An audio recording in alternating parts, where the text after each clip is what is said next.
Definitely getting copyrighted. Yeah, man. We just have to celebrate 1,000 subscribers this month.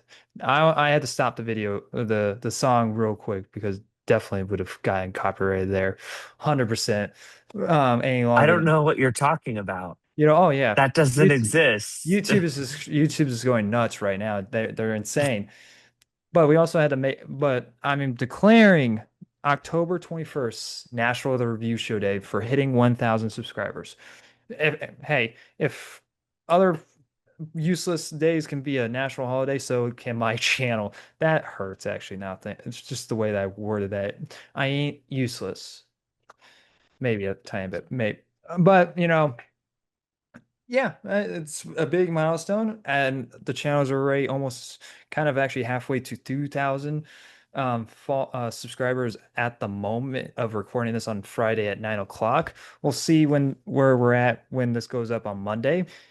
But I mean, I just want to say takes 7 years it's to do it. 12:06. It's 12:06 a.m. Eastern Standard Time. Oh, well, good luck with that. Have fun sleeping tonight. Hey, at least, whenever we're done with these, at least it's easier for you to go to sleep because then you're really tired. So it takes 2 minutes for you to fall asleep, unlike when you're trying to force yourself to go to sleep. I don't think that's how that works. Oh, I think usually what happens is I'm just overly tired and then no. And then I constantly think about all the terrible movies we talked about or all the terrible films hey, that I'm the haunt one me. going out watching the terrible movies. I'm the one doing the heavy lifting. You're just the one watching Netflix and not going Uh anywhere. I just want to point out there are a lot of really, really bad Netflix shows. So, Well, um, we're going to talk about a few of them here soon, but hey guys, welcome to Big Talk with Austin. If you guys didn't already know, you are also listening to this on Apple, Spotify, Apple Podcasts. That would be nice if they combined the platform, Apple, Spotify. There you go, new IP right there. But yeah, welcome. This is your monthly movie news podcast. Sometimes video games as well. We actually have we're going to talk about what Xbox is doing for the past 3 months or the honestly the past year. They're just being dumb. So we're going to talk about that because that's a whole entire ordeal. And mostly when it comes to Game Pass, and it can relate to streaming services and all that. But yeah, we got 12 topics to talk about. Two of them are kind of questions of the month. And yeah, a lot of interesting still things are still going on. Most of the latest for Netflix at the moment, a lot of Netflix stuff and Warner Bros. Stuff at the moment going on. So moving on to our first topic is Halo is just a number one. It's just doing so well on Netflix. I mean, people eat garbage on there all the time, so I'm not shocked that Halo's getting a lot of views. So I hate that's a little bit mean for me to say after I just saw Frankenstein because it's out in theaters early before it goes on Netflix. And I went out and went to Magifix. I forget how to say their full name. It's kind of this full service movie theater, which was pretty cool because they're only showing it in select theaters. So I had to go to a different theater to watch it.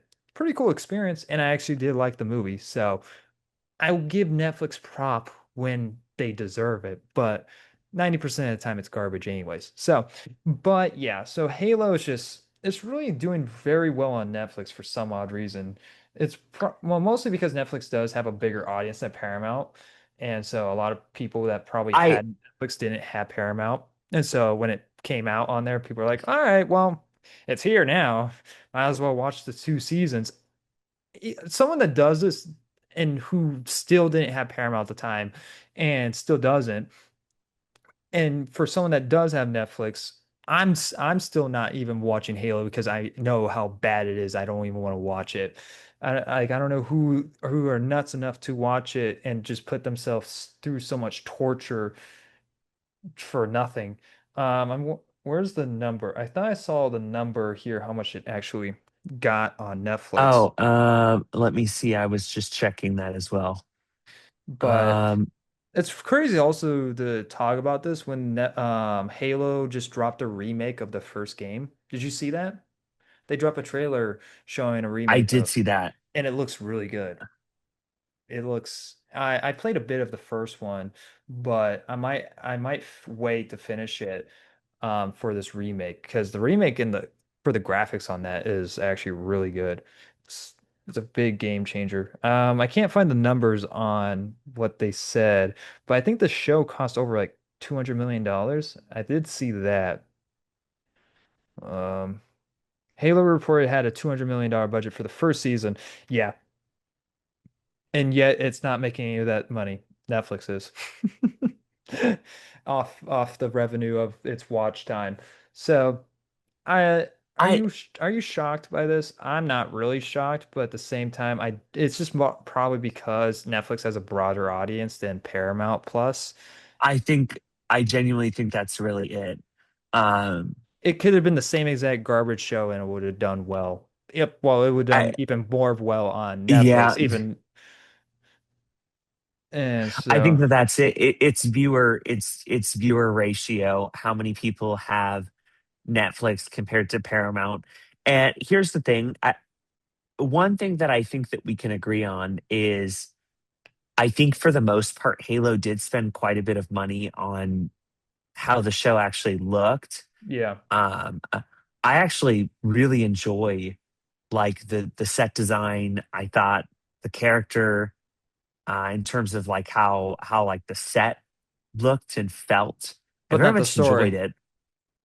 No, Yeah. I mean, Okay. if you enjoyed the video games, you did like the story.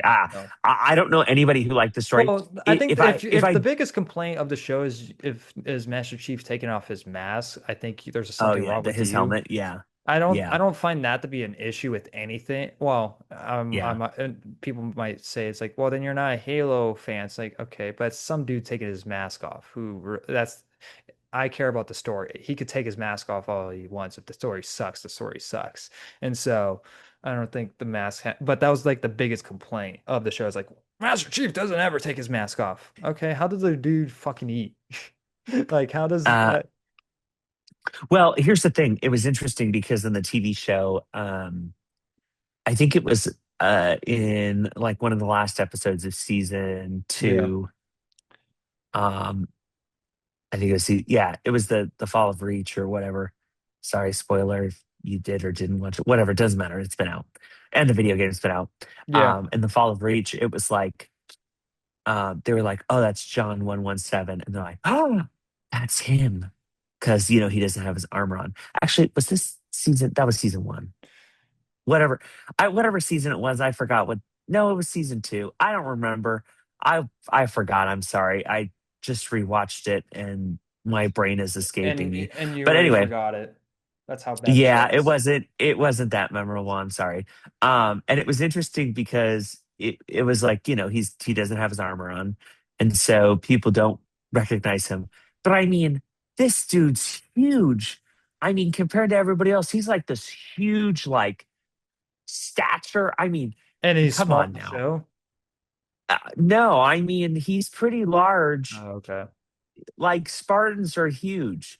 Yeah. So I I don't know. I like they tried to make them look like more normal, but Yeah. like genuinely Spartans are like big. Do you see Netflix seeing it having a success? Do you think they would just buy the rights from the show Halo and continue it then? Yeah, Netflix has a Because tendency in history to do they that. yeah, they did that with Cobra Kai and yet they ruined it. So maybe who knows, maybe They they did could take that a with Designated Survivor as well. oh They've done wow. that with quite a few shows. So So they could take a bad show and make it good, possibly. I don't know. Just fire you know, all the I old writers, but continue the story and hopefully make it good. I think there was like hinting that they would keep everything the same and just buy the show. Um, Well, I mean, like if it's a show, if this show costs us $200 million for just the first season, and if it's a smash hit, let me find the exact numbers because I think it was like number one for like a good 2 weeks on Netflix from what I saw. Um, how many view? Because if it's giving them numbers to watch, then I don't. Even though the show's bad, it doesn't hurt Netflix to buy it then and next continue it. Um. As much as I hate Netflix, it would still be a smart move for them. Halo on Netflix. How many people watch it debuted number 4 in the US charts, reached top 10 in over 50 countries. So there's not an exact number. So it was just top 4. So I'm assuming I don't know why they wouldn't show us the numbers. Maybe it's just one person that watched it over and over so many times for it to get that number one spot, and that's why they won't say it. That's the CEO of Netflix himself. It's like, people, please watch my stuff.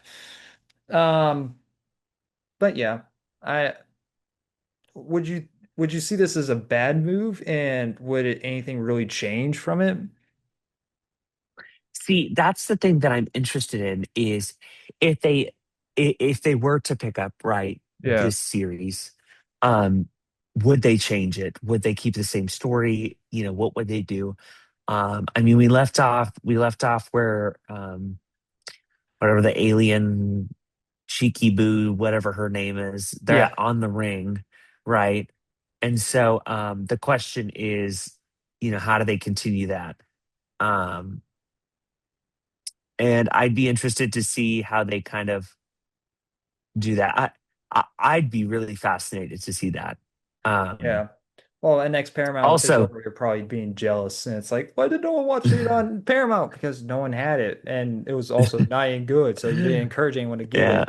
So. it's not Paramount thinks they're Disney Plus, where everybody will just buy it because Well, it's they're trying to steal Disney, Dis you know? they're trying to steal Disney Plus's name. Like they literally call it Paramount Plus. So it's like they're trying to piggyback anyways. So they they're what's the word I'm calling? Oh, they're Disney Light. There you go.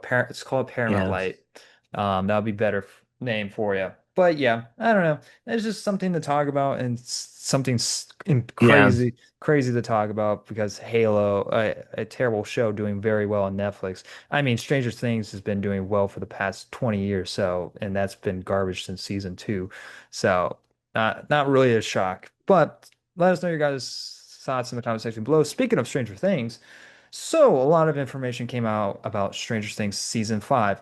It came out that season 5 has became the most expensive show ever.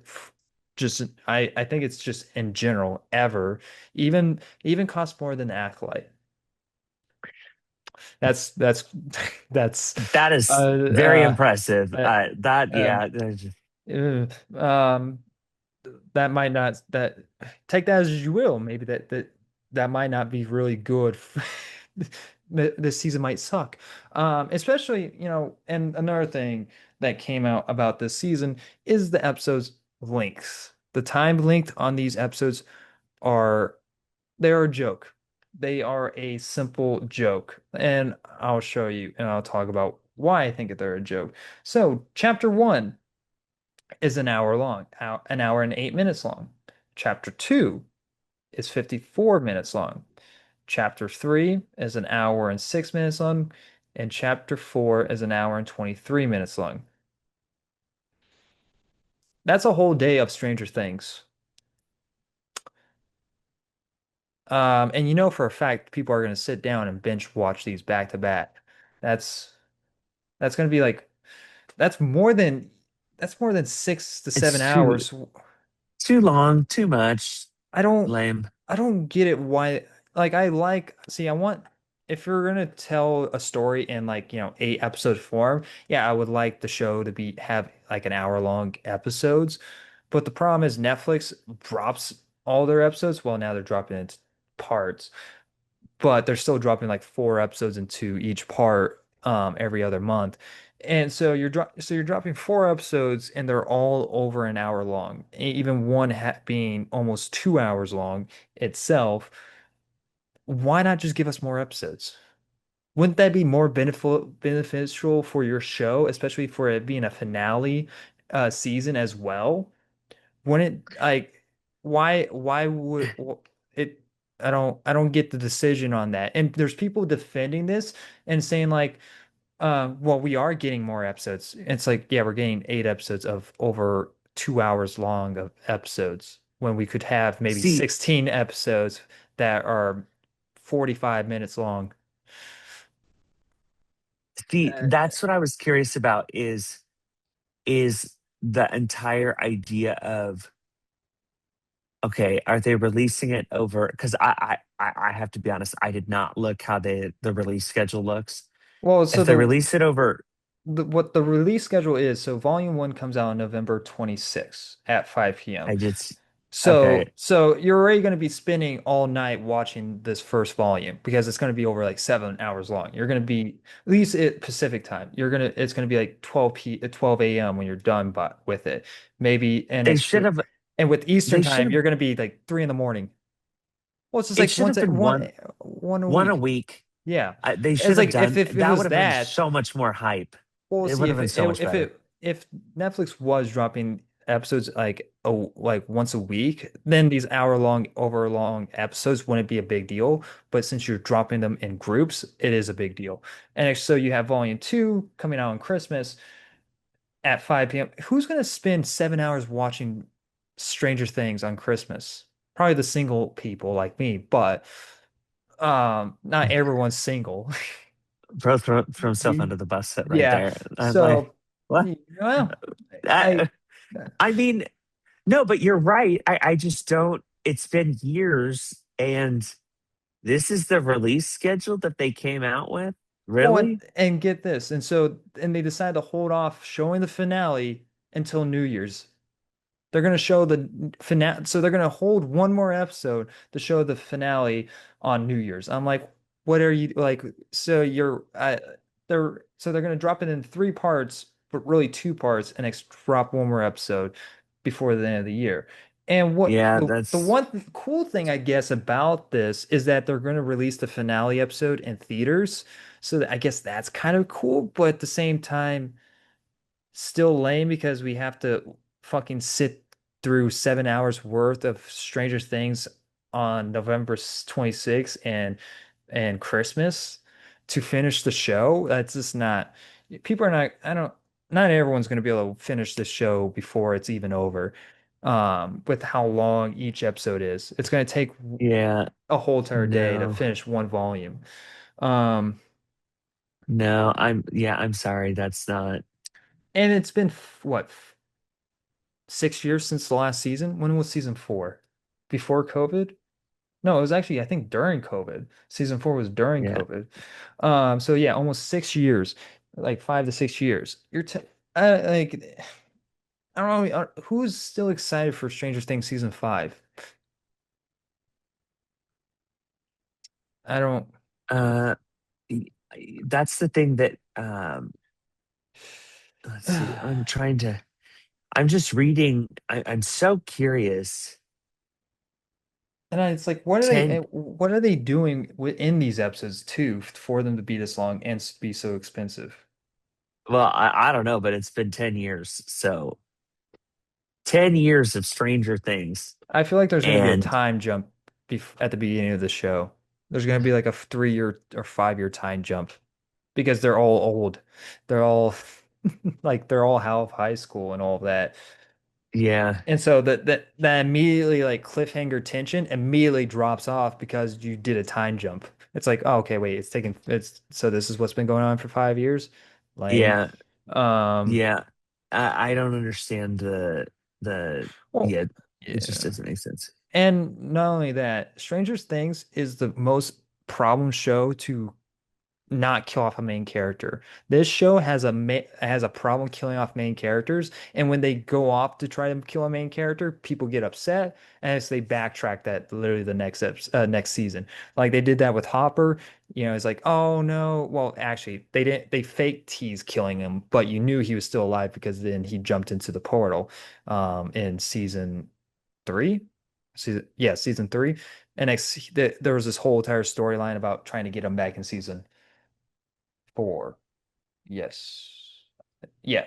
It's been so freaking long. I can't remember. That's what Um, I mean. It's like I feel like I have to go back and rewatch like to 18 seasons of this show. Just kidding. yeah. And so it's like, where is the tension in the first place? I can bet good money that everyone towards the end of the show will survive, besides Steve. He's the only character that feels like he could die with his character arc that he's been having throughout the whole entire season. He's actually the Yeah. only one that actually has a character arc. Everyone else doesn't. That's why he's the most likable and rooting for a character to get back with Nancy, even though Nancy's a terrible person, a terrible girlfriend to not only Steve but also Joshua.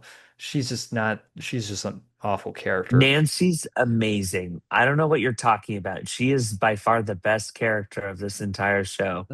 I Hmm. don't get why everybody wants to be with her. I just She's attractive, but not, she doesn't really have much of a personality. Um, I guess that's more of me. wait. I'm No, talking, no, no, no, no, no. I'm saying from a personality well, perspective. yeah, like Like her personality is boring. All, everybody knows Max is the one. Max is way more goaded well, in terms of well, personality. and a better actor. And that's why she's going to be in Spider-Man Brand New Day and not the actor that plays Nancy. Um, no, no, Uh, not trying to throw shade at the person that plays Nancy, but her, no, your you're just character speaking facts. your character Yeah. just sucks and the other person's getting more opportunities than you. Well, So no, Sadie Sink is a fantastic actor, and I really thought last season that Sadie Max's character was just by far well one of she the best. wasn't Like, she well she was the main vocal point of the whole entire season as yeah, well. yeah. But Well, that's what I mean. She was great. She was and I would have fantastic, been and fine with her dying she. too towards the end, but no, they literally retract that too. Like, oh no, she might die. Oh no, she's just I'm flying. glad. I'm I'm like, glad. what? I'm glad that they didn't let her die because she's one of the characters that I But it's so don't want to die. stupid. But it's so stupid that the worst thing that has happened to a character is blindness. That's like that's like actually the worst thing that actually happened to any No, of the main leads. no. Oh, the leads. I was Yeah. like, one of No, the characters died. no. Well, those are side characters. We don't care about them. Those we're like Okay, any okay, like literally like the at the beginning of this new season, you're gonna see an introduction. I'm like, dead.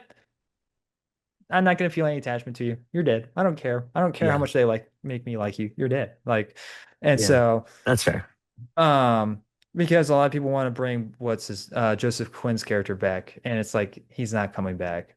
And if he even does, then you ruin the point of his whole sacrifice, which his whole sacrifice was stupid in the first place.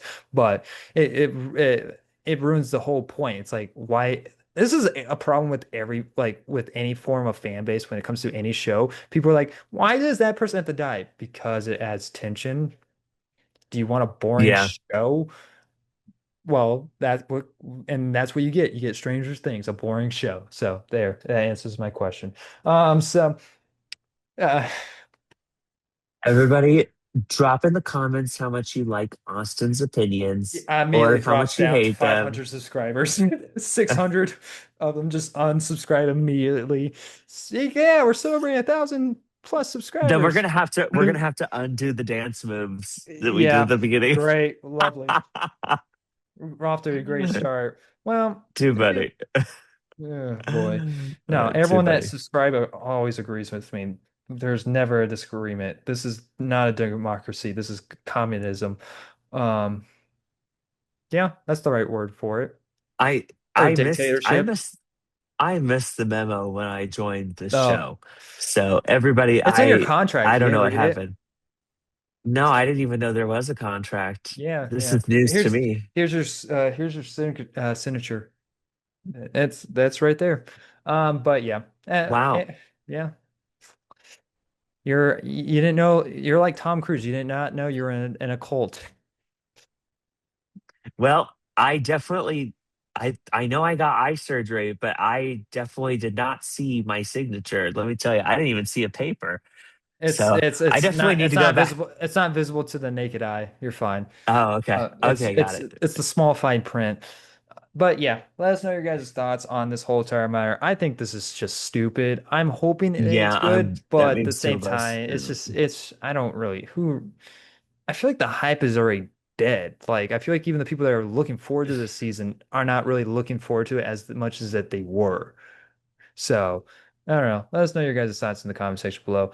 Moving on to this, more Netflix stuff, which everything just has to be about Netflix now these days because they want to be top dog. But this is the one thing I kind of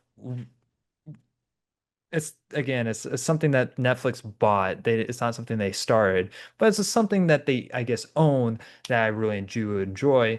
Right around the corner, we do have Knives Out 3, which they just dropped the trailer for that. Have you seen the trailer for that?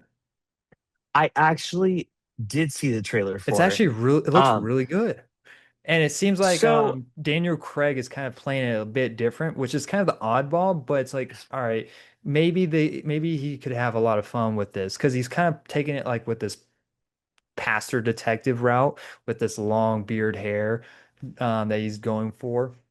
so I thought that was interesting because don't frequently see I don't frequently see Daniel Craig with that hair, Yeah. actually, as my hair. Uh, if people are listening on, Spotify or Apple Music, they're gonna have to come look at my hair. My goodness, it looks worse than Daniel Craig's Yeah. jokes. Um, no, but I correct me if I'm wrong, but there's a reverend that's actually in this movie. So it looks like it has a lot going on.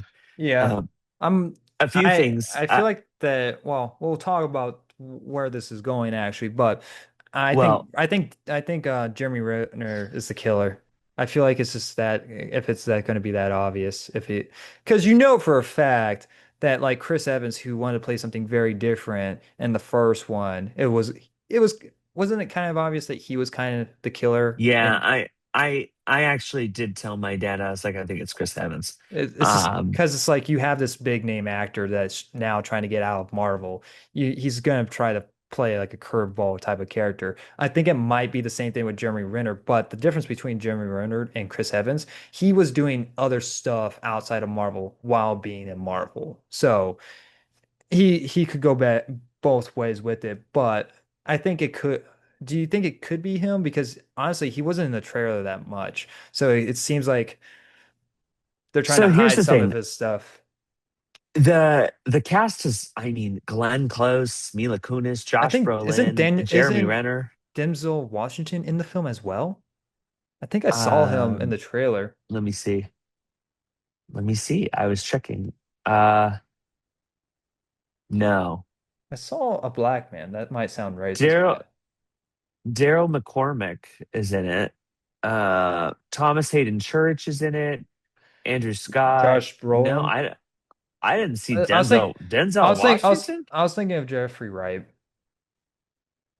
That's who I was Oh, thinking I of. was like Not Denzel Denzel. Washington. I'm like, what I the said heck? I said I saw a black man, but again, that sounds racist. But I was thinking of a black man. All right. Wait, I'm genuinely so lost. Well, no, Denzel Washington is like, I I know. mean, Denzel is very hard to mess up. Denzel Well, is like top he tier. he popped up really quick and went away. All right, so I thought I saw Denzel Washington. All right. That's crazy. That Mm, is like the most crazy person to mess well, up ever. you know, hey, you're on a show of where I say stupid stuff. I don't think you should be shocked by that. It's like, no, that's great. Oh my goodness, that's crazy. I mean, that is that is crazy. That's a terrible. I don't even know how to Well, respond to that. you even have Uh, Thomas because you Hayden Church in that would it. be like that would be like seeing a short person and be like, "Is that Tom Cruise?" And it's like, Sure, yeah. Um I can't name a uh, short person for some reason. Uh the guy from Friends that played Mickey, Kramer's friend. I don't know the actual actor's name. oh, oh, I have no idea. I'm bad with names, but all I know is that was definitely not Denzel Washington. That is crazy. Well, Everybody, you'll maybe have hold to on. forgive him. Please do not unsubscribe. Well, That people think was I crazy. think I'm a racist anyway, so why not just lean into it? Um No, that's terrible. No, that's not, no. you also have That's okay, wait, you also have Daryl McCormack. McCormick. Yeah. Maybe I was seeing him because he could look like Denzel Washington a tiny bit if it's a quick flash in like in the trailer. I swear to God, if I go to the But trailer, I think Denzel doesn't have facial hair though. he can't. That's what Yeah, I'm he did in Gladiator 2. Yeah, it's really weird. I completely repressed that movie from my memory because that movie was terrible. It wasn't awful. Okay, but it wasn't good. It wasn't the first Gladiator. Well, no. It's definitely a sequel, a modern day sequel that just was there to make money, and it did. And it's getting a third one, which I don't know why. I don't think it needs a third one. I think it's fine by itself, but But so let's actually talk about the actual topic though. So not the at the moment there is no plans for Nice 4, which I don't think you should announce a sequel to your Yeah, movie before this one even comes comes out. out. And so I don't know what the big talk is around this in general because it's like, well, if you announce a Knives Out 4, most likely then you think Daniel Craig survives. And so Which is fine. I unless mean, unless someone else picks up the mantle of being the detective. Because there is this kind of co-detective work going on in this film. I mean, they all have this co-detective work, but who knows? Maybe you have this bigger star, you have this other big star who helps Daniel Craig solve the case. Daniel Craig dies, and he takes Daniel Craig's mantle and continues on doing his work. I don't know, but I don't think you want to. And usually when it comes to films, uh, three films in a franchise is good enough. And Disney Star Wars has said that enough to be the case, to be true. That sometimes, six films is good enough. We don't need your films. We don't need we yeah. don't we don't need an acolyte. Um, Oh gosh, not the acolyte. By the mm, way, the girl kind of looks like in the poster like Florence Pugh. Just like a quick how dare you? glance of like, no, she kind of does How dare with you? brown hair. Everyone get mad. The guy But looks like Jeremy Renner. I'm just kidding. yeah, the Jimmy Renner looks like Jimmy Renner. Guys, that's crazy. I know. What can I But say? do you want to read the article to everyone? Because this is something I wanted to talk about, at least also because I wanted to talk about Knives Out 3's trailer. But Yeah, so it does say stuff here. it's become one of the most successful original franchises. It's led Netflix to acquire two sequels, Glass Onion premiering in 2022 and Wake Up Dead Man set to release later this year. Glass Onion killed me. Love that movie. Yeah, I hate that Let's there's no see. physical release for that one. Yeah. Yeah, I didn't like that either. That movie kills me just every time I watch it. The director went on to praise Daniel Craig. As long as Daniel and I have fun doing it and he wants to do them, and as long as audiences like them, and also as long as we can keep challenging ourselves and coming up with something that's genuinely new, we're on the Yeah. same page that the moment it feels like we're just turning the crank on another one. So Yeah. more or less it sounds like Well, he seems like Ryan Johnson. he's taking he's taking what happened with Justice League very, very too hard. Or no, actually, sorry, The Last Jedi. That's what hurt him. Not Yeah. Ryan. That Well, I mean, was someone else, the but the original made over 310 million worldwide and and an Academy Award nomination for Best Original what did Screenplay and holds a what 97% critic score on Rotten Tomato. What did the sequel make with it being only in a week? It reached over 200 million viewing hours on the streamer and was met with similar critical acclaim, holding a 91% Rotten Tomato score. It made a $15 million box office in the US and UK within 5 days, with its 5 days release. I See, can't believe it releases on Netflix only like 3 weeks, 2 weeks after well, that's the same thing theaters. with it's the same thing with Frankenstein. They're doing the same thing with Frankenstein. I just So don't like this that. this is the thing, guys. Go out immediately watch these Netflix movies. Now, like I give Netflix a lot of crap, but I did enjoy Knives Out too. But again, that wasn't really a Netflix original. They just bought it, and Ryan Johnson just continued his great work. Um, and an ex Frankenstein. Like I really did like these two films. So the best way that we can prove to Netflix that there's money to be made in theaters is to go out and watch these in theaters. So if it's an extra 30 minutes to drive somewhere, go out and watch it. Go out and Are watch it. you talking about me? Well, I might show a clip in the shorts of us talking about how far he lives and making Tron jokes. But so the thing is, Netflix purposely puts these films in select theaters just enough to so then they can make the Oscars. That they purposely do that, but they for some reason they don't want to go all the way and actually show these films fully in theaters and like for like a month or two, then put it up so they can put it immediately out on Netflix.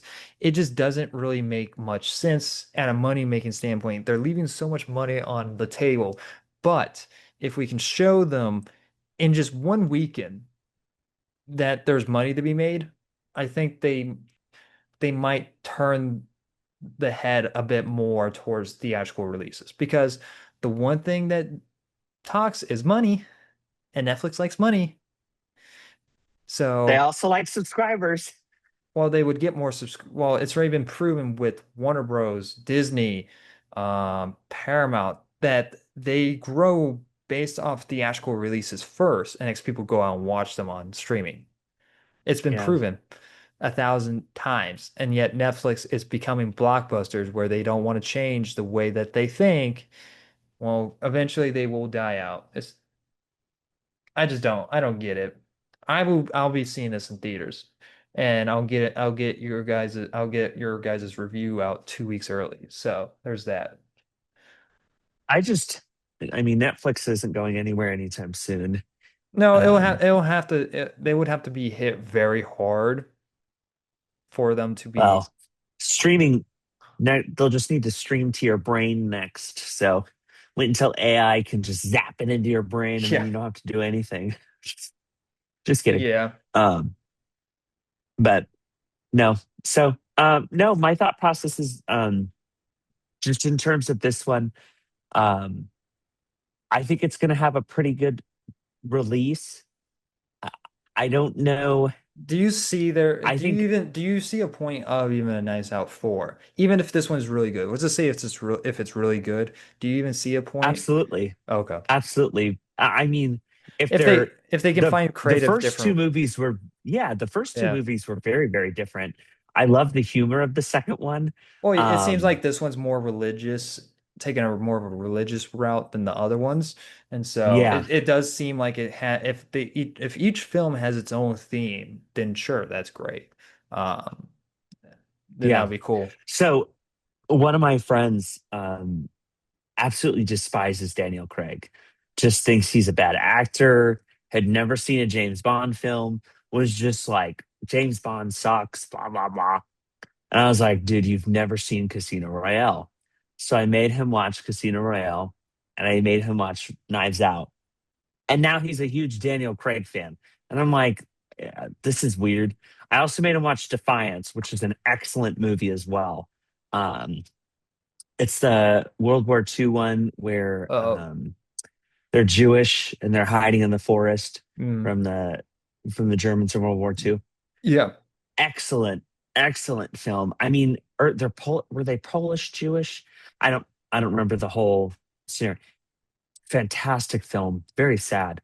But like Daniel Craig is excellent in that movie. But he's excellent Um, in everything, and even if it's a bad James Bond film like that sequel, the yeah, second one. James Which did James he? Bond. Oh my goodness. I think he wrote that one as well and helped and directed it in a way because it was during a strike, I think.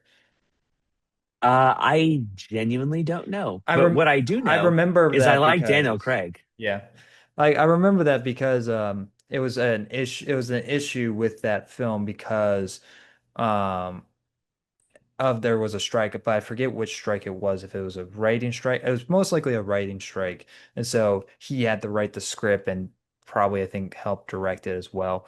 Um, which I don't blame him. He can't hand a pen to a dude who never really wrote anything before and expect it to be good without any experience. So, don't blame him. Actually, I take that back. Cowboys and Aliens was one of the dumbest movies I think I've ever seen. Yeah, That movie sucked. that was pretty bad. I don't remember him Yeah. that much in it. Was he even that good in it? Uh, I don't even remember that film. no, no, but that movie sucked. Yeah.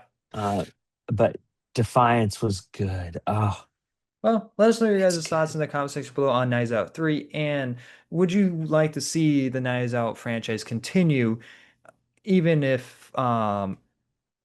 even if the third one's just really good and it's a good send off or something like that? Because like what it says in the article, if there's an idea, then we'll do it. But if we're just gonna feel like we're just kind of just cranking things out for the sake of things, then probably not. Which a lot of people say that, but then yet one makes money and they'll put out another one anyways, even if it doesn't really work for a story standpoint, they'll put one out because it's like, ooh, money. It's like, ooh, piece of candy. That's just like That's yeah, that's Netflix, that. unfortunately. That's how it is with anyone in this business. So I don't know. Let us know your guys' thoughts in the comment section below. All right, so moving on to this next topic. So the last month, well, was it last month? It was actually kind of the last 2 months. We've been talking about a lot of different things. So originally, Paramount made an offer to Warner Bros. To buy them out, and we didn't really hear anything from that. I believe it got declined anyways.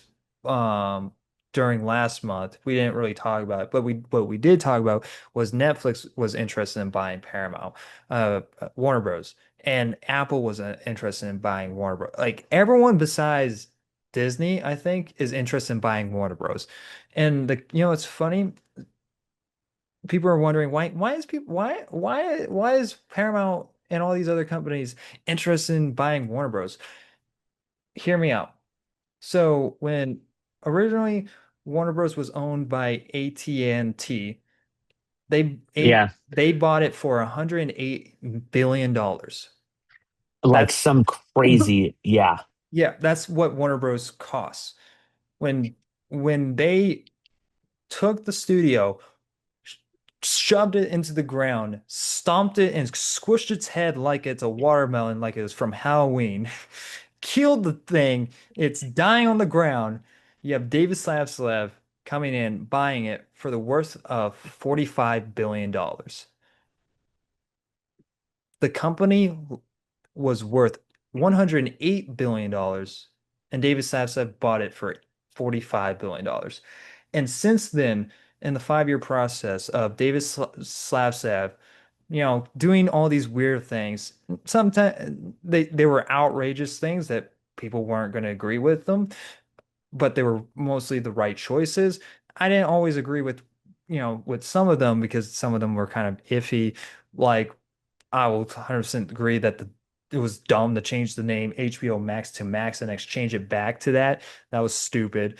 But not everything worked in his favor. But in that 5 years, for the 5 years time span, he brought the company back to being worth $75 billion. And that's why people are interested in buying the company. And not only that, Paramount made Warner Bros. An interesting offer. They, the guy that is running Paramount, which I forget. his actual name, he offered David Zaslav to be co-CEO with Paramount if they merge. That's how a big of improvement that this guy has done with Warner Bros. And in general this year, Warner Bros. Is probably the most profitable studio of the year. Like all their films were profitable. Like you had Weapons that did was a massive hit for them. You had Sinners that was a massive hit for them. You had Superman that was su successful. It was. It was. People don't want to admit it, but it was. Um, the only actual flop for them was one battle after another. That was the only movie that kind of flopped for them. But one, the marketing for that film wasn't that great, and it's a kind of a political thriller, so it's kind of like it with the times, it wasn't really going to do well either way. So you had so, but it still made some money. So either way, Warner Bros. I I believe if I could find the exact number, there's they are the most successful company, probably besides Disney and Universal. They have made a lot of money this year. So why wouldn't anyone be interested in buying Warner Bros? Would my choice be to still keep it on its own? Yeah. But unfortunately, the thing is, even with the success, Warner Bros. Does need to be bought by someone. But it's just crazy that Paramount's going this hard to buy them. That's what I find fascinating. Paramount's like the ones like Yeah. because they Paramount offer like has made three offers to Warner Bros. And most of them have been declined. But the one that probably piqued their interest was the David Slavsev co-CEO merger part. But yeah, you have I do think it would either be better for Comcast Universal to own Warner Bros. Or Apple. Because most likely what between those two, they would keep Warner Bros. As their own studio just under their just under their umbrella. I think that's what they would do. But Paramount would just kind of just phase into Warner Bros. And kind of just become one big studio, unlike what Disney does with 20th Century Fox or 20th Century Studios and Searchlight.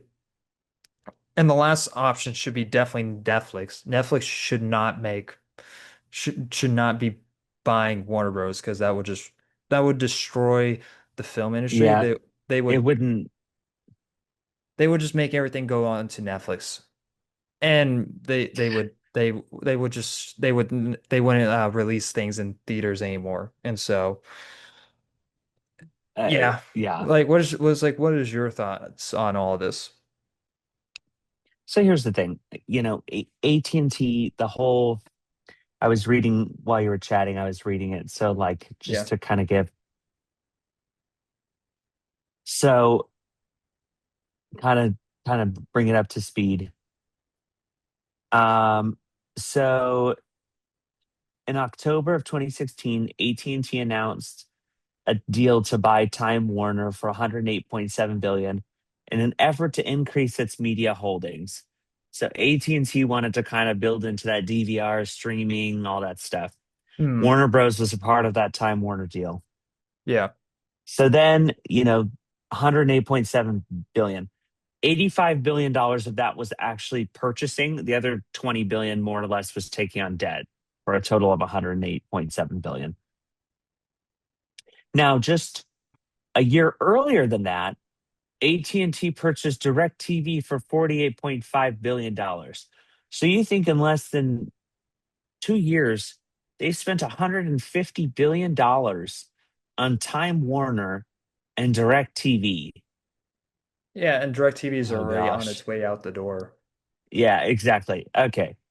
I mean, you think now Netflix is like, you know, kind of taking off at this point. Anyway, so now kind of flash forward, July 13th, 2017, it's reported that AT&T would introduce a cloud-based DVR service.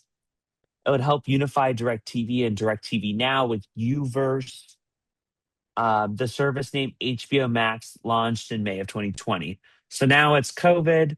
they're being forced to launch their own kind of streaming service. Yeah. So they launched HBO Max. Da, da, da, da, da, da, da, da, da. Move forward, flash forward a little bit more. I think what with Uh, all with any merger that will happen, I think the only thing that will stick on its own will be HBO Max. I think HBO Max will always be its own thing, unless the only one that won't be that is Netflix buying it, because then Netflix would just want HBO Max to be on their platform because having HBO and all that would be good for them.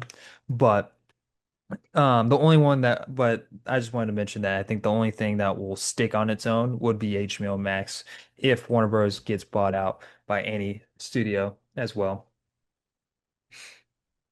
yeah, I mean, here's the interesting thing. Now, what's fascinating is this is actually fascinating too, is the person who bought into AT&T stock.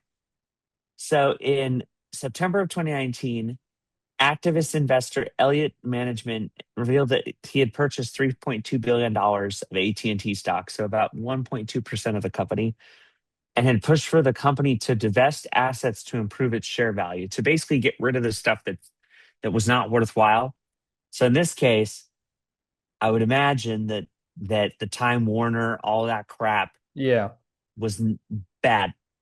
This Elliott Management is the same company that bought Southwest Airlines stock and encouraged them to charge for bags and do charge seating. So that same company that invested in Southwest Airlines, that like really pushed for the CEO to make changes and did the same thing to AT&T 6 years ago. So common theme here is this management company buys a pretty sizable portion of a stock, Yeah. writes letters to this board, or to the board of the share, or The to this shareholders. Yeah. yeah, well, to the board of this company, and says, hey, these changes need to take place so the stock's worth more money, quick in and out, basically. And usually that happens because now we see, in April of 2020, the CEO of AT&T retires, or and then it's acknowledged that the acquisitions of DirecTV and Time Warner resulted in a massive debt burden of $200 billion. Yikes. Um, Warner Bros. Interactive Entertainment ultimately abandoned due to COVID. Um, Well, next and then, they made the dumb decision. This is what hurt AT&T's version of Warner Bros. Is throwing first day's release on streaming, like their movies. And it's like this was the dumbest decision that they did. It's like same day in theaters and on streaming. It's like who's gonna go out and watch it in theaters, pay 15 you bucks wouldn't. when they could pay the Well, one. and then all that video game crap where they said they were going to do DC Comics and Lego Star Wars and Harry Potter, You and know, then they scrapped all that. I'm looking forward to that Lego Batman game. Did you see that game? Like the trailer for that? Oh, I did actually. Yeah, Yeah, it looks I like a mean, ton of fun. yeah. Um, so anyway, um, so Crunchyroll was sold for 1.175 million. Da, da, da, da, da. They announced DirecTV and Uverse would spin off into a different entity. They Hmm. sold a 30% stake, um, and then did a 70% stake into its own standalone company. So they basically separated it. You see a separation of stock. So now AT&T like is its own stock. I don't know if you Yeah, saw that. And then Discovery is its own, to establish its own media company. yeah. Um, I wonder if so this means if they, well, if any studio buys Warner Bros., does that mean they get Discovery as well? Or is Discovery well it loses Warner Bros. And X Discovery becomes its own thing again? well, it was a merger, wasn't it? I think it was, yeah.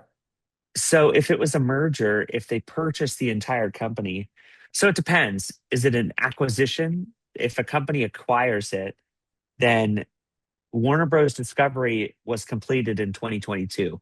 Yeah. So if they acquire, then they would acquire Warner Bros. Discovery.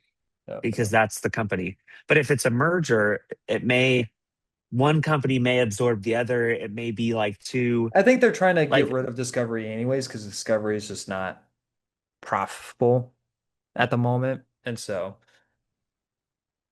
mm, but this is just a whole entire. well, most of Warner Bros. Movies this year's were very profitable, Well, no, were I'm they talking about not? I'm talking about Discovery alone. Like Oh, got it. because the Discovery Okay. has like all the cooking shows and all that stuff, Oh, the cooking Animal channels. Planet. I'm Yeah. just kidding. Yeah. Yeah. I mean, I think that there's a perspective of like, what does it bring? And it may not bring in the money, but they definitely have some great shows on Discovery. It's Mm, just, is that what people are going to pay money for? no. Maybe, maybe not. Well, But that's why they got rid of Discovery on HBO Max because no one was watching it. yeah. Um, but it Like, looks like on July 2nd, AT&T and TPG Capital closed the sale of the remaining 70% stake in DirecTV. yeah. So I don't know if they sold the rest of DirecTV now and that's it. I I thought I'd be DirecTV interested was to see. dead. That makes two of us. I didn't even know people still had that. I thought like maybe like one person owned it, had it, and that was like the CEO of the company. It's like I'm enjoying all my channel, guys. But Yeah. I don't know. Like, what do you think? We're both on the same page that Warner Bros. Will be bought at no matter what at this point, right? Yeah. Yeah.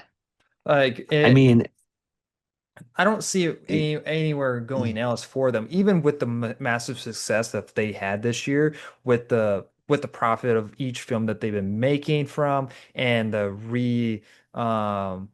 resurrection in the DC universe and all that. I don't like there is no they still need to be they still need the extra cash. And I think no matter what, Warner Bros. Will be bought out. So it just comes down to really who. And Paramount, I don't see. I think aren't they still struggling from their own debts that they got going on? So taking on Warner Bros. Debt, I don't. Is that really a smart idea? well, I mean, there could be good and bad debt, right? Like if you have a company with a bunch of cash, it may not be a bad thing because sometimes the method, if it's, for instance, Apple, I'm just using Apple as an example. Let's say Warner Bros. Is a great method for Apple because it has, Well, Apple could easily take their debt. well, yeah, I'm not, Apple's probably not a good example because they already have a streaming platform and method to disperse. Well, Um, but Apple would keep HBO Max either way. sure. But let's just say Apple didn't have their own streaming service, but they had a bunch of their devices, right? Yeah, Um, this would be an excellent opportunity to buy something where even though it's not profitable, it already has it has the infrastructure that they would need to basically just plug and play yeah. Apple's stuff, right? And so, even though they'd be taking on debt, it may be cheaper to take on the debt than it would be to develop Your own an streaming service. entirely new, yeah, an entirely new system, right? I mean, It I just think it's if dependent. Apple could just honestly, because I think HBO Max is way bigger than Apple's own streaming service, so they could easily just put Apple's stuff onto HBO Max if they really wanted to. And at the moment, from what I believe I just saw, HBO Max just raised their monthly prices up. So clearly HBO Max isn't really that profitable, at least at the moment, if they're raising Sure. prices. So bringing something like Apple stuff over would definitely benefit them in so many different ways. And Well, well, I mean, raising prices doesn't necessarily mean they're not profitable. It may just mean that they've done research and that they figured out that they're able yeah, to charge a higher price. they just raised them though. They raised them like almost a I, year ago. yeah, that sounds right. So. A yearly change in price sounds about accurate. I mean, that's what we're seeing. That's what car insurance does. Yearly basis. That's what my, insurance does. So, um, yeah, that's uh, what healthcare. health insurance, car insurance, Well, I mean, most subscription services, unlike food, Xbox, everything they're usually. Xbox takes the king of raising prices. They did it 3 times this year. I did see that. I Well, actually we'll talk. just had We'll talk about I it. had this But conversation with somebody, yeah, but yeah, no, I would just say, it whoever ends up buying them, whether they merge, get acquired, I think you said partner, this last time. You would want Apple to do it, I just think or that is your thought, or has your thought has changed on that? Apple just needs more content. And Yeah, I think HBO and Apple together would just be incredible. Like HBO makes some really great shows. They're not yeah. necessarily my flavor, so to speak, of shows. But Well, they make H they make look great looking shows, but lately the quality correct, of the stories haven't been there, and so correct. But Apple makes incredible story shows, yeah. I think. So imagine Apple's storytelling with HBO's production value. I mean, you're talking. I I don't Well, know. I you're just think talking that, about what HBO used to be. That's what you're talking about, yeah. and so Yeah, and I genuinely think it's like Apple has this weird let's keep all this cash mindset, and I get it, like don't spend money, whatever. yeah. Um I I don't understand. Apple needs to spend money and develop shows and content. Um I don't know. I get that we can't all be Netflix coming out with new shows every week, but I'll go look on Apple TV and I'm like, there Yeah. hasn't been a new show out in forever. And watching that family vacation movie That's where they're awful. coming out with a second one in December, why? I don't get it. I don't Mark know Wahlberg who is not funny. I don't know who watched that. I I watched it like 4 times. Just kidding. Oh, No, I didn't. you're the So reason why they no. made it for you. You're like they're like someone watched it 4 times. Oh, it's Carson Moore. All right, let's make it I 150 gotta million dollars. let's give Mark Wahlberg another gig. Yeah. So Yeah, but he's not gonna make an Uncharted sequel anytime soon.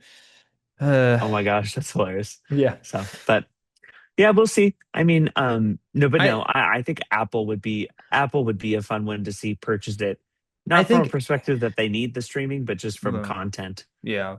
I think Apple would be a good choice. I just hope if Apple does end up buying it, I want them to keep Warner Bros. Doing what Warner Bros. Is doing, just and also don't really change anything from the theatrical perspective. Like keep it like at that 45 to 60 day release window and also physical media. Because that's the problem with Apple. It's just Physical media, physical media. This is like that's the problem with going with either Netflix or Apple. They will make it just streaming only. And it's like I don't want that. I like to have my choices and my options.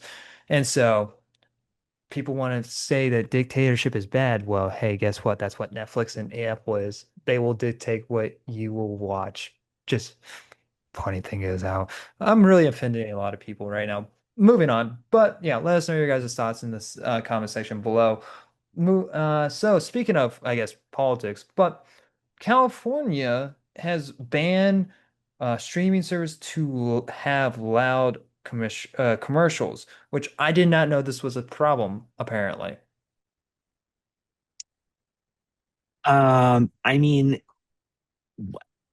I think we've all been there where we're like Well, yeah, we've watching a been, TV show and yeah. then it like blares and it's like, what the heck? Oh no, we've been in situations where our TV, what's the deal with commercials being so loud? Pulling a Jerry Seinfeld um bit. But I get that, but I did not know you could ban that. Like that was the shocking part. And so I guess California did something right. Good job. Moving on. Well, I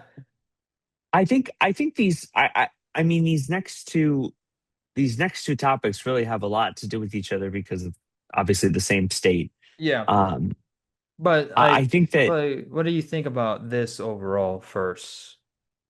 well, so here's the thing.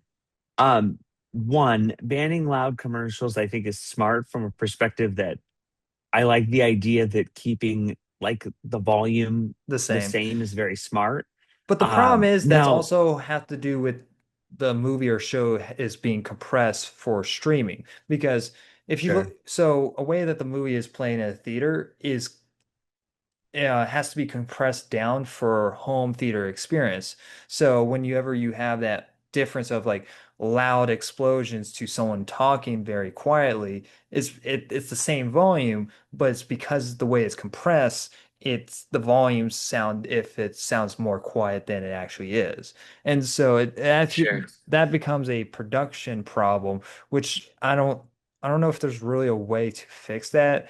If someone is really very tech savvy, let me know. I'm pretty sure there is around that, but that just comes down to how they compress um, the media itself. So, good question. Like, or well, good comment, excuse me. I think that the perspective that I have is that while it is different to obviously between like a movie theater versus, different, whether it be like a Blu-ray versus like a normal DVD versus like 4K streaming versus depending on the format, right? Mm, I think the idea is that it should not be abnormally loud. ridiculously Yeah. loud.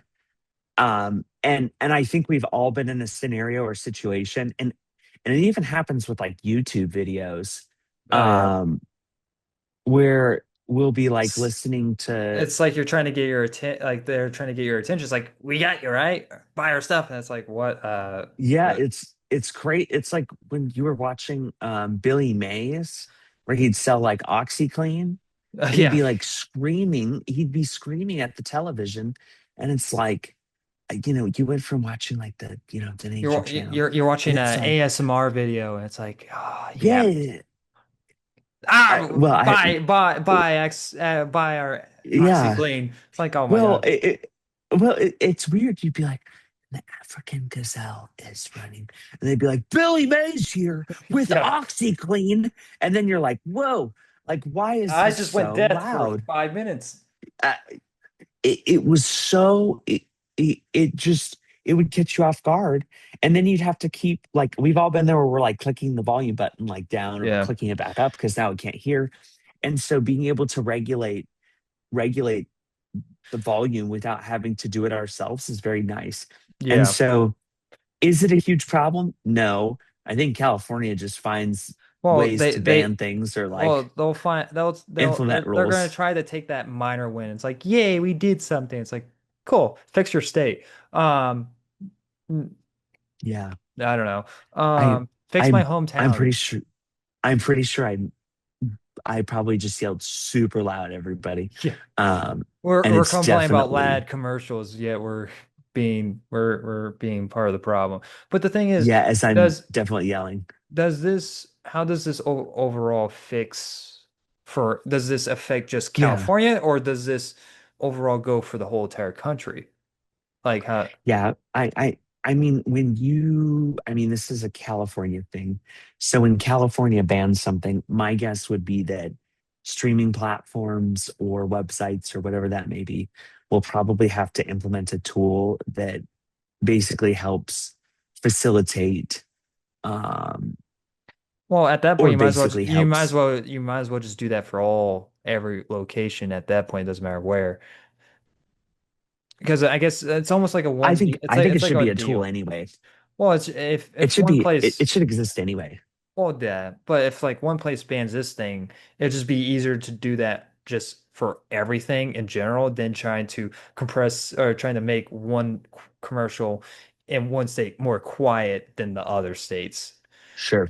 And so Yeah. that's probably what's going to go about it. But I don't know. It seems like a top. I just thought this was a funny topic to talk about for a second. Um, and X also poke fun at California. Yeah. Hey, I was born there. All right, I can do it. We're See, gonna you're poking fun, but then the next topic, the next topic. I Let us know your think, guys' thoughts in the comment section below. i- By the way.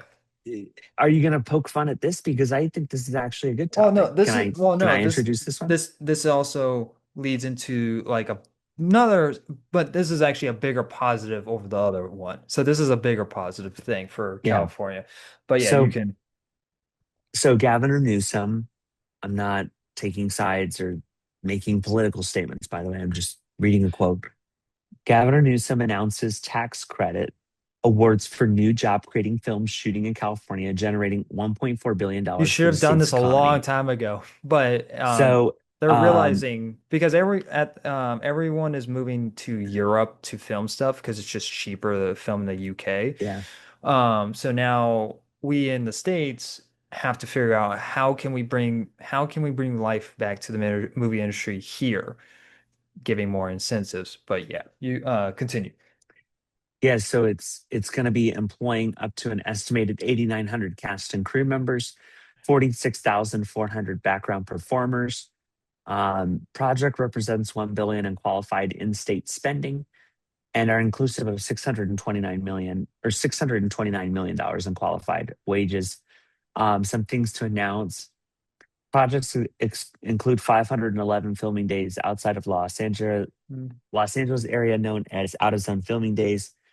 Um, But like it movies that, also includes 38 projects in numerous counties all throughout um, California. yeah, And then 10 major studios are among the recipients, including the untitled Jumanji, yeah, Heat 2, Sunday, the Daniels Project, The Fifth Wheel, Epiphany, The Incredible Heist of Hallelujah Jones, Sunbaked, A Tree is Blue, Night Watching, MMX Drama, and then a few other um, independent films. So, yeah. I was gonna mention like now like you got the next big films like Jumanji and Heat 2 now coming to California to film there instead when they had other places to film, which is really good not only for California, it's good for the US because that's just more not only more jobs for people, that's also more money being profitable for us in the US and more it's just this is a really good thing all around, and now we need other states to start doing this. Like the number one state for a while for us in the US when it came to films was Atlanta. Atlanta was a big place for places to go film. But you have Marvel leaving there to go to the UK. So we'll see if that entices Disney to start filming more in in California. California has been losing, but the thing is, this has been an ongoing thing for California for a very long time before they decided to start moving to the UK to film. Now it's just now that they're doing something about it because it's become a more bigger problem. And California is just massively losing money, just as a state. So they're trying to so why yeah, not try to make money well, off your number one biggest thing, which is movies and production and all that.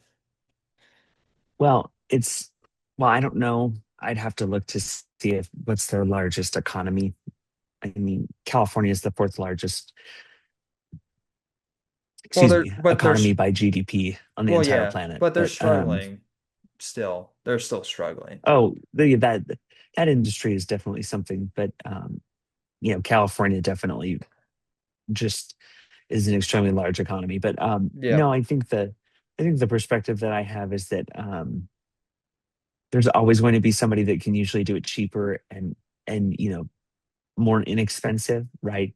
Yeah. Um, I think the idea that we have to ship all these jobs overseas and um, Well, and well the pe continue to outsource labor, yeah. it it's just wrong.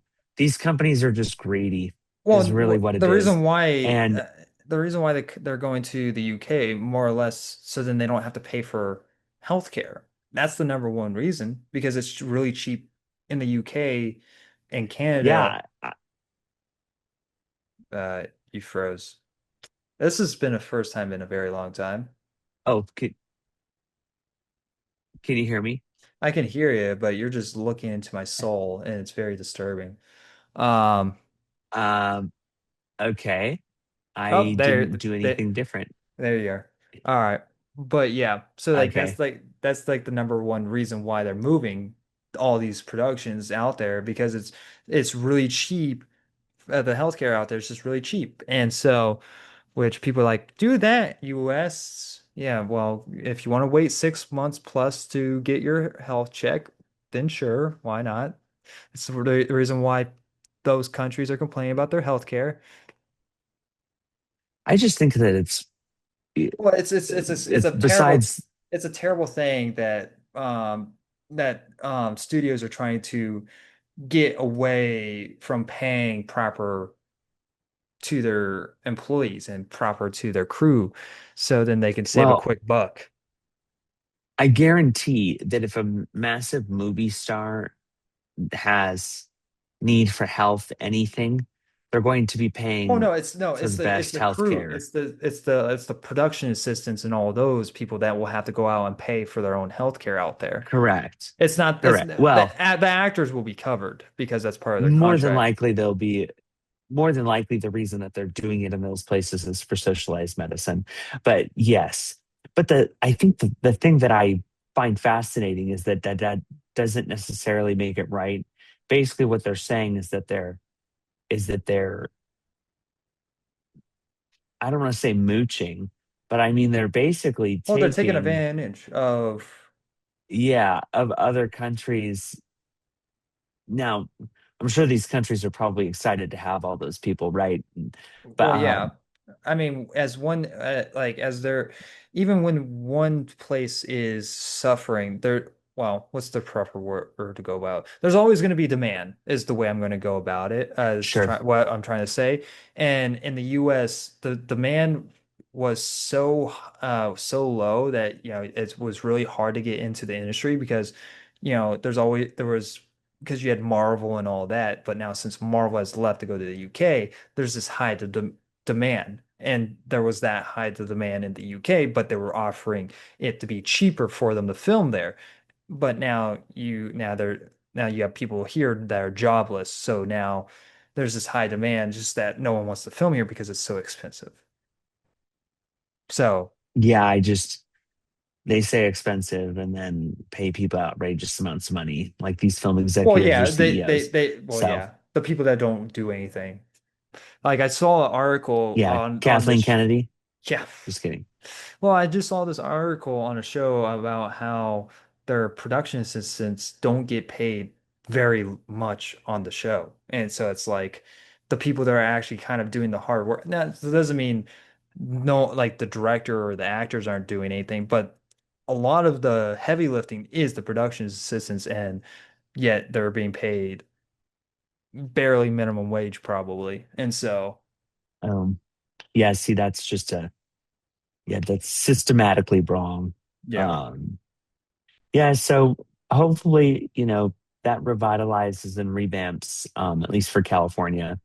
It'll be interesting to see how that kind of shifts and if we see a large increase. It'll probably be a So while before we see any big of a difference, but hopefully that does bring some form of back to life to California that they have lost years ago. So it's not just recent politician decisions. It's just that this has been a thing going on for a while. So let us know your guys' thoughts in the conversation below on that. Moving on to this bit of fun, lighthearted type of topic, which is also in our back-to-back kind of merge that we could do. Jim Carrey in talks to star in the Jetsons live action movie. I didn't even know that there was a Jetson movie being made, but I love Jim Carrey.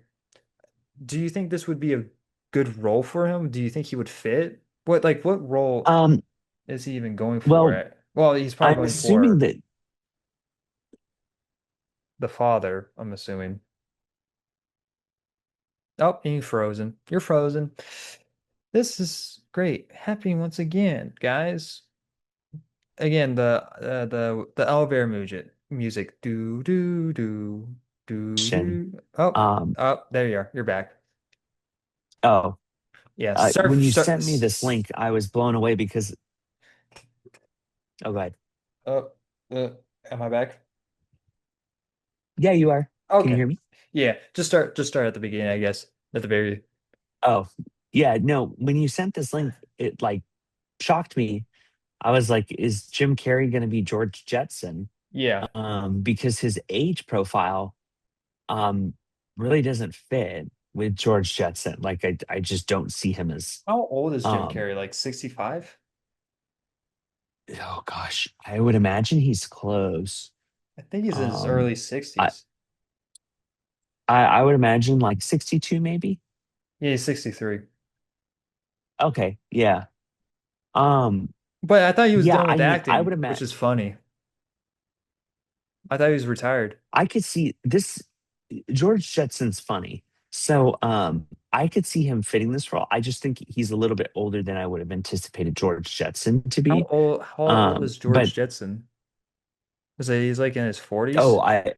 I don't know what his actual age is, but I just envision him in my head to be like late 40s, early 50s. So Yeah. um I he's mean, a little bit older than I would have anticipated. I don't have a very fond memory of the Jetsons. It's not something I would go to and watch, but I remember whenever it was on TV, I was like, okay, I'll watch this. But so Yeah. I have no idea if he would be a perfect fit for it. I just know that Jim Carrey is a funny actor and anything comedic he can do very well. I don't think he would like I don't think anyone thought he would be the choice for why am I blanking the villain name? Eggman, like the for Sonic. Um, no one really thought for him he would be the choice to play that role, but yet he played it very, very well. And so, and I like seeing Jim Carrey, and I'm just confused because I thought he was done with acting. Yeah, I think this is a role he just wants to To play. play. He Um became that yeah, point where he'll come out of retirement to play a role if he finds it to fit. Because that's was Michael exactly. is Michael Caine coming out of retirement to play a role? I think Michael Caine's like because Michael Caine hasn't been in a movie forever, and I saw something that he's coming out of retirement to play one role. So it's kind of like a similar situation like that.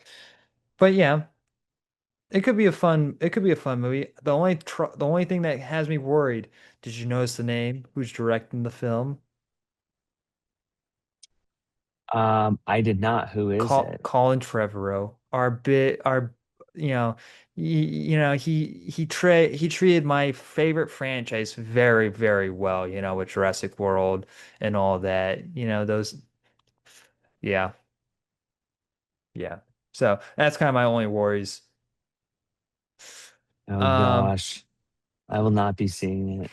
Just kidding. I just, as long as he's not running away from dinosaurs and doing this hand thing, it should be fine. Actually, there is a dinosaur in this show, isn't there? Wasn't there a dinosaur in the Jetsons? I believe so, yes. So it fits in Trevorrow's um resume to do. So I don't know. Let us know your guys' thoughts. This is the next intro. This is the topic I actually find interesting out of all of them. So Nightmare on Elm Street director wants Jim Carrey as the next Freddy Krueger. I didn't think of it, but you know what?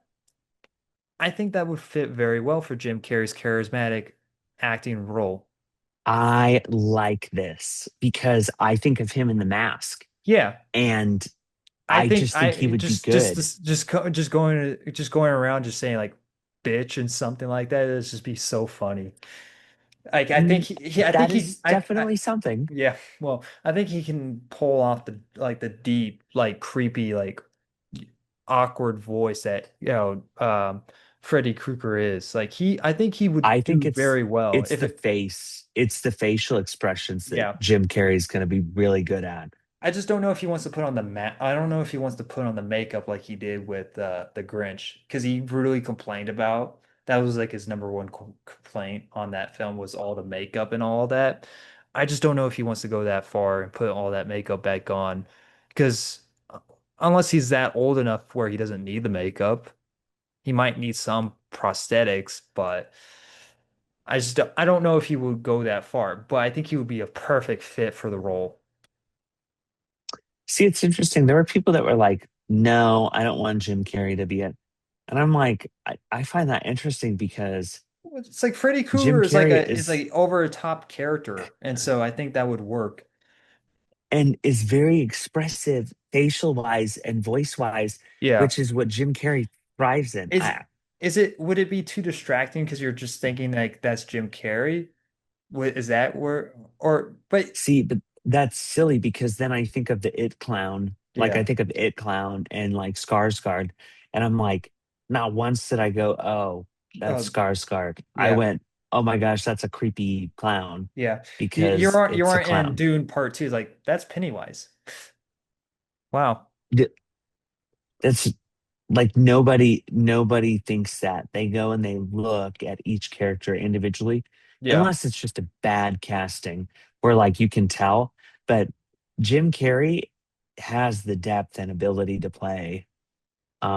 It's just a matter of giving him the The parts where he can play them. well, yeah, He's good. and the script and the story being good. Yeah, if this movie is on the same realm as the first one, and if I'm picturing how Freddy Krueger is in that first film, then it works. I think it would work perfectly. But if we go a little bit too, but if we go the sequel routes, which are awful, just very terrible films, Yeah. um, then I yeah, mean, the sequel route would be very fascinating. well, I I guess don't know if that's the right route to go. I think if you rather want to than make a doing a good sequel route, if you want to make a good what? film, I was gonna say like if you want to make a good film, definitely go with the first, like go try to make it like the first film. But if you want to have a fun time, like a fun film, like and stupid over the top ridiculousness, Jim Carrey, then the sequel routes would be the choice, I guess. And either way, I guess he would be fun either way. Just the film might not be good. Um, Yeah. any other thoughts on that? But I found this to be the most fascinating topic. No, I thought that was interesting. I'm glad that you found that. So, But yeah, let us know your guys' thoughts in the comments below. Would you like to drop see them Jim below. Carrey to be the next Freddy Krueger or not really? But now I'm going to hand off the realms to Carson while he talks about movies. Well, actually, shows. Yeah, because he has two shows that he wants to talk Oh, about. you froze. I froze. Oh, I'm back. All right. Okay. Sorry. The internet here is not good, everybody. Well, it was good So, like for a good hour there, but now it's having issues apparently. yeah, because well, you have to remember, I'm using bandwidth on hotel Wi-Fi. So, I okay. guess. Is it my time now? Yeah, it's your time. It was in the Uh, it was during the freak out moment that you did, but yeah. well, everybody, I'm very excited. Well, first off, I hope everybody's enjoying the show thus far. I know that you all have been waiting for this moment in particular. So sit back, relax, grab yourself a cold one, ice water, iced tea, or whatever you may like to drink. Um, this month, what I did is I really enjoy the video game Splinter Cell, and so recently on Netflix they released an animated show called Death Watch. Um, Fascinating. Um, I was very skeptical about this at first. First off, it's an adult animated espionage show. And so anytime I see an adult animated show, I'm okay, this is probably going to be stupid. Like an adult animated show, really based on a video game that like a bunch of adults played. Like this was one of the original Xbox games my dad and I used to play. But excellent cast. It has Kirby, Leaf Schreiber's in it. Um, and honestly, it's excellent. More or less, I believe it's 8 episodes. They're about 30 to 35 minutes. I think runtime, they may be less than that. They actually may be like closer to 20 to 30 minutes, whatever. But really good, excellent pacing. It seems to really kind of indicate that Sam Fisher, the person who's in the video games, he's not really the main character at first, but it's focused around the person who has picked up, um, his mantle, in terms of like, more or less it's picked up his idea of the mantle. And so it's the agent that has picked up, you know, where he has been. And I'm trying not to give up too much because I really don't want to. Um, I'm trying to see if I can kind of give you like a better, I want to make sure that I'm Everyone trying not to give him dies. too much. Yes, Yeah. everybody dies. I just pulled a Mark No, Ruffalo. Oh no. no.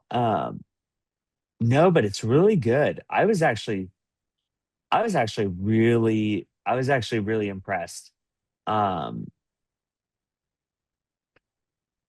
so um What are some set pieces in the show? Like how is the animation and all that? Like what are some moments that you can pick out and that's the character development without giving. yeah, so basically third echelon is basically like this top secret society that's run directly by the president that helps more or less take down like extremely like crazy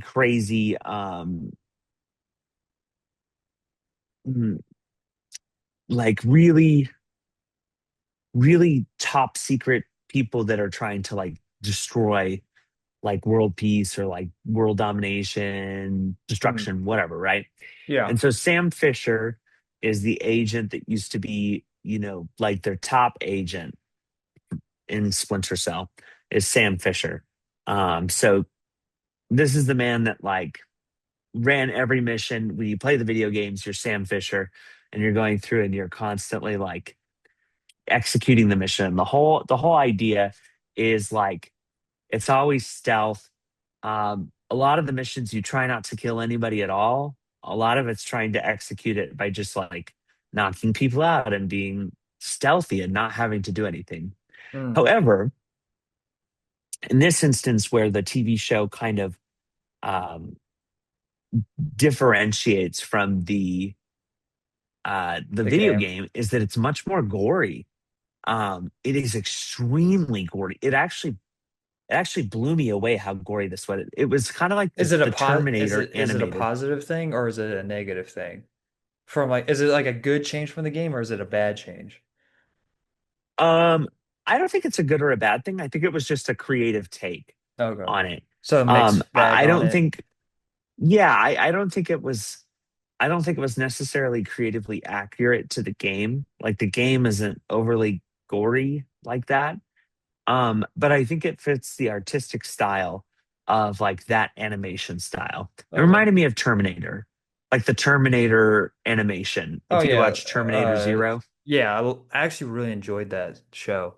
Like the first yeah, season, it's I'm hoping season two yeah. actually does get made because like I was actually curious to see where things go. It was stuff that we're getting off topic a tiny bit, but the dad in that show was dumb. That like that's my biggest gripe, but the dad was Oh yeah, I agree. No, if you like that animation style, I actually think you'd like the Splinter Cell show. I You should wonder give it a watch. okay. I wonder if because it's Netflix, it's going to be the same style animation throughout all their stuff. I think I think you'll I would be shocked if you thought it was anything different. But same animation. It also reminded me of the Carmen San Diego show, like very similar animation across the board. Mm. Um, but yeah, so it follows it follows the agent that picked up the mantle, who's played by Kirby.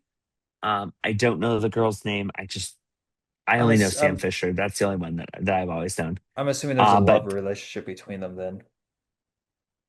no, no, No? no, no, no, Oh, no, are they no, siblings? no. It's No. like completely unrelated. They're just two Oh, agents. oh, there's two And Sam agents. Fisher is like the mentor to this person. because he's Oh, like the OG. So, but no, it's excellent. Um, there's not a plot twist, but I think there's like there's a story. I thought the story was good. yeah. Um, I would say the story was probably like a 7 out of 10. I thought the animation was like an 8 out of 10. And like I thought entertainment wise, it was like a 9 out of 10. So So I think overall I gave it like an 8. yeah, just like in the middle balance between both of all three Yeah. of the score. Yeah. Yeah. I would say if you're looking for a cartoon that is like espionage that also has like gore, but it's you don't Is have to it dedicate like hours of your life. It's a good show. yeah. Is it well, is it anime or is it just animation?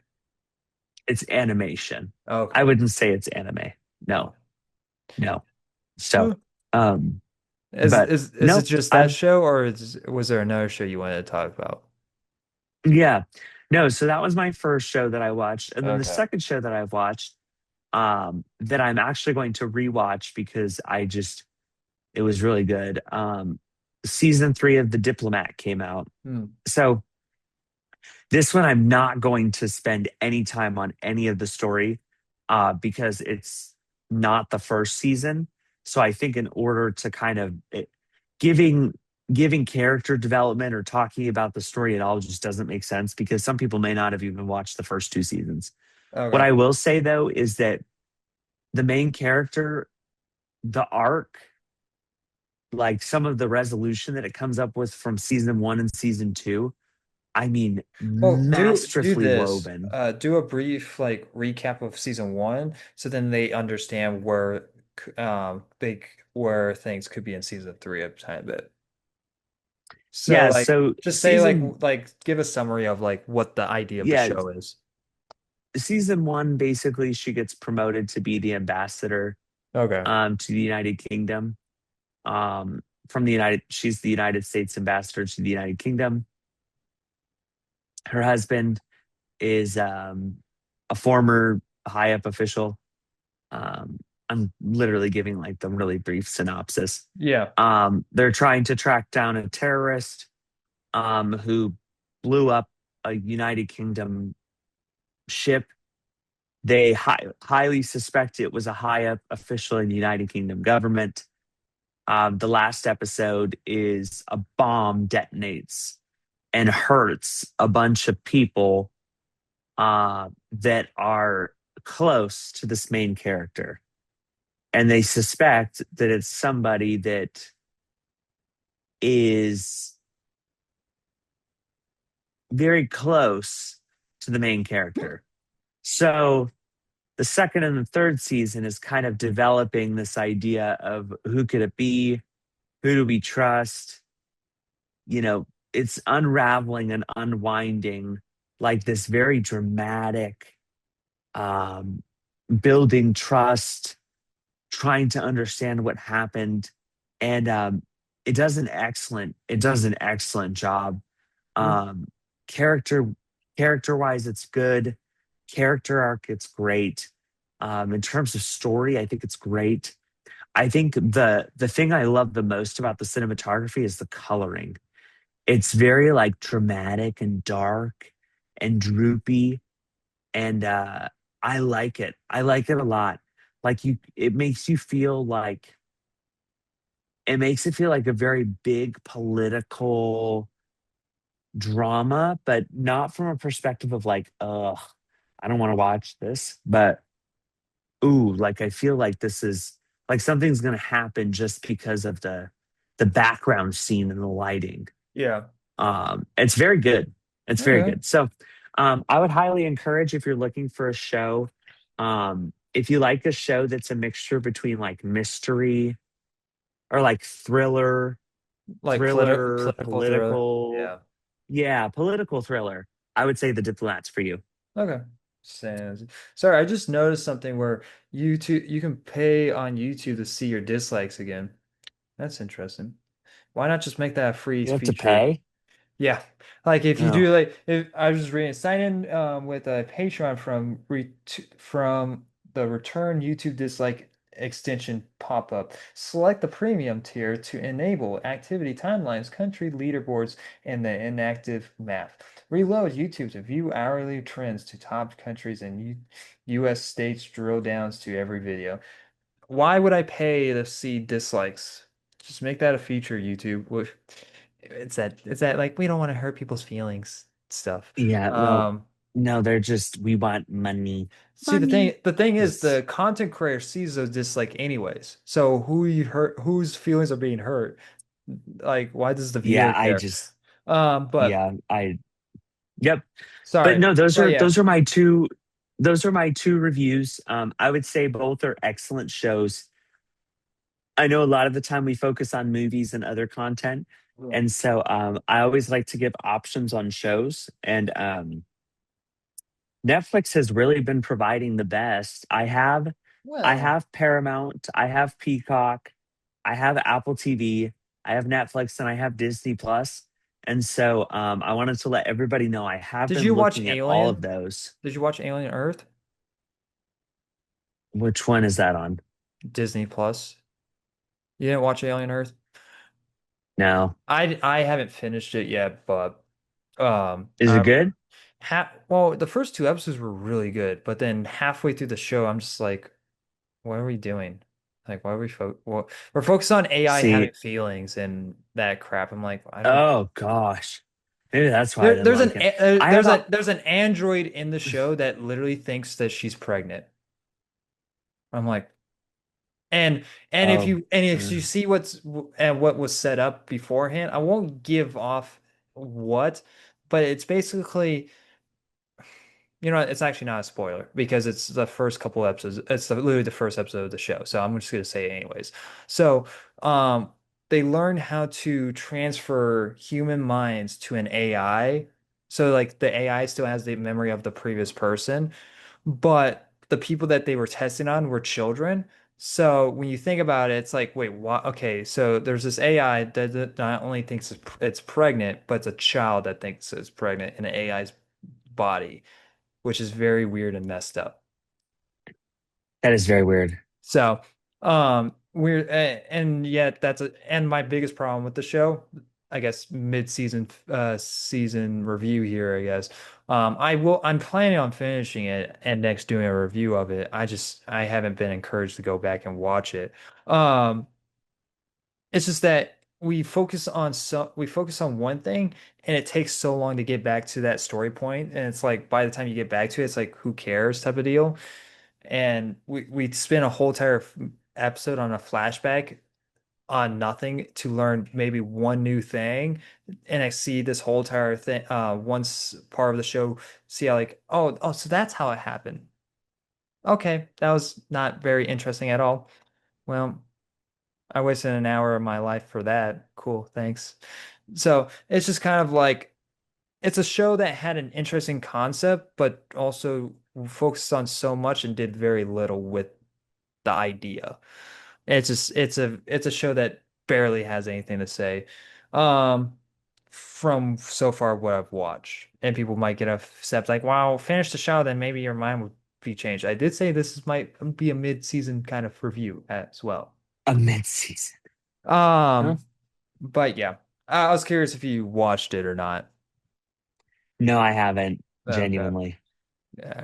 Well, uh, if you want to be caught up in the Alien universe, I guess you could watch it, but at the same time, you're not missing much at the moment. So, but yeah, that was Carson's reviews. Definitely go check those two shows out, and mostly everyone owns Netflix, so it shouldn't be a problem.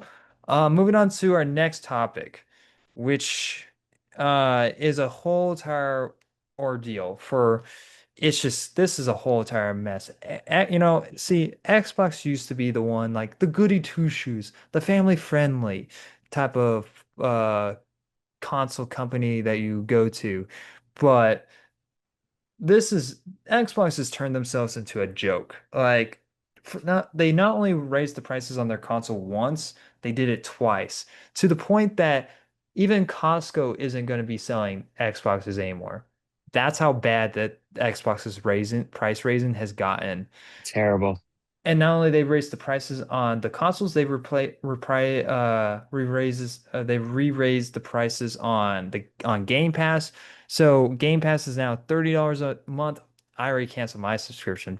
Screw that. I already just buy the games up front at that point and pay $70 instead of paying half of a game.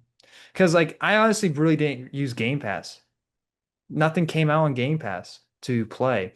Like there was no point of it. So canceled my subscription for that. NX, it's funny. The Xbox how you say it? The Xbox Ally, like for the Rogue Ally or whatever, how you ever call it, the handheld that Xbox has been pushing. Oh, yeah. You can't even play Xbox games on it besides Xbox Game Pass PC games. So it's an Xbox handheld that you can't play Xbox games on. That's so stupid. So I don't get what Microsoft and Xbox are doing right now. Like, well, like this is what is your whole entire thoughts on this whole entire situation so far this year with Xbox just dropping the ball like it seems like Game Pass has been a struggle for them if they have to raise the prices so high because I think they've raised it like 3 times this year so rapidly and so like they raised it 50% what it used to be. It's just it's, ugh. I Everything about it is stupid. It's just a waste of money. And I think the fact that they're forcing people to spend that money is insane. Well, yeah, and for so Um, little. Like nothing has changed. And there's this talks of X being like there being like a free game pass, but while you're playing your game, every like hour or so, like you get 4 hours free of a game of any game you play. And after that, you start getting ads on your game. We yeah, joked about it. Now it's actually going to happen. Um, yeah. I mean, we unfortunately joke about a lot of things and then it ends up coming true. yeah. So, um, I think what ends up happening is we say things and then go, "Oh, it could never happen." The next they hear And that, it's like, then, bet, watch. Yeah, like, all yeah, right. yeah, it's very unfortunate. I So, don't. um, I hope that yeah, so far it's been a slap in the face to Xbox, and I'm hoping the biggest slap in the face is that the Game Pass ad thing. I hope that is a massive failure, so then that doesn't get brought to other stuff like other games, even like being put in our $70 games. I swear to God, if ads start playing in my $70 games, I won't play games anymore. I'll be done. I just. no, I think if they do that, it'll be playing during your Game Pass.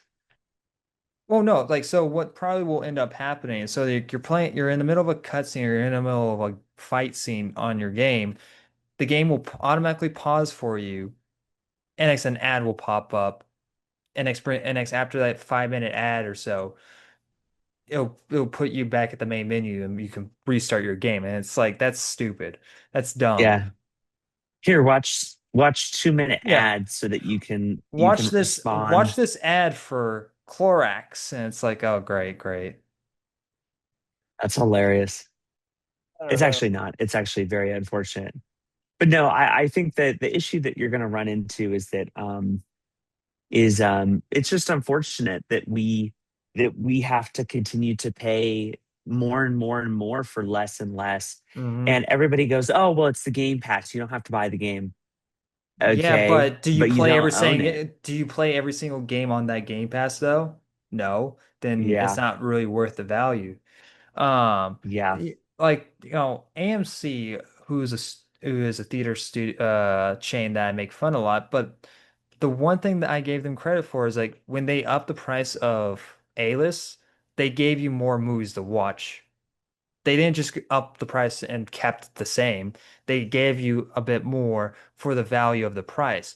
Game Pass is Correct. just, all right, raise 50% of everything, but we're going to keep it all the same.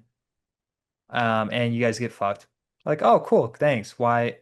Why would like what value am I getting out of Game Pass? As much as I hate Call of Duty Black Ops 7, I would rather pay $70 for the game and be proud that well, I wouldn't really be proud, but I'll be more and I'd rather pay $70 than pay $30 a month just to play it for free, Correct. basically. And so I get that satisfaction of owning a garbage game than paying $30 a month to play a garbage game. Correct. So Because that would make it makes more sense to finally have an opportunity to own something. And then if you don't like it, you just can go return. trade it in. Well, yeah. Well, Yeah, or the return it.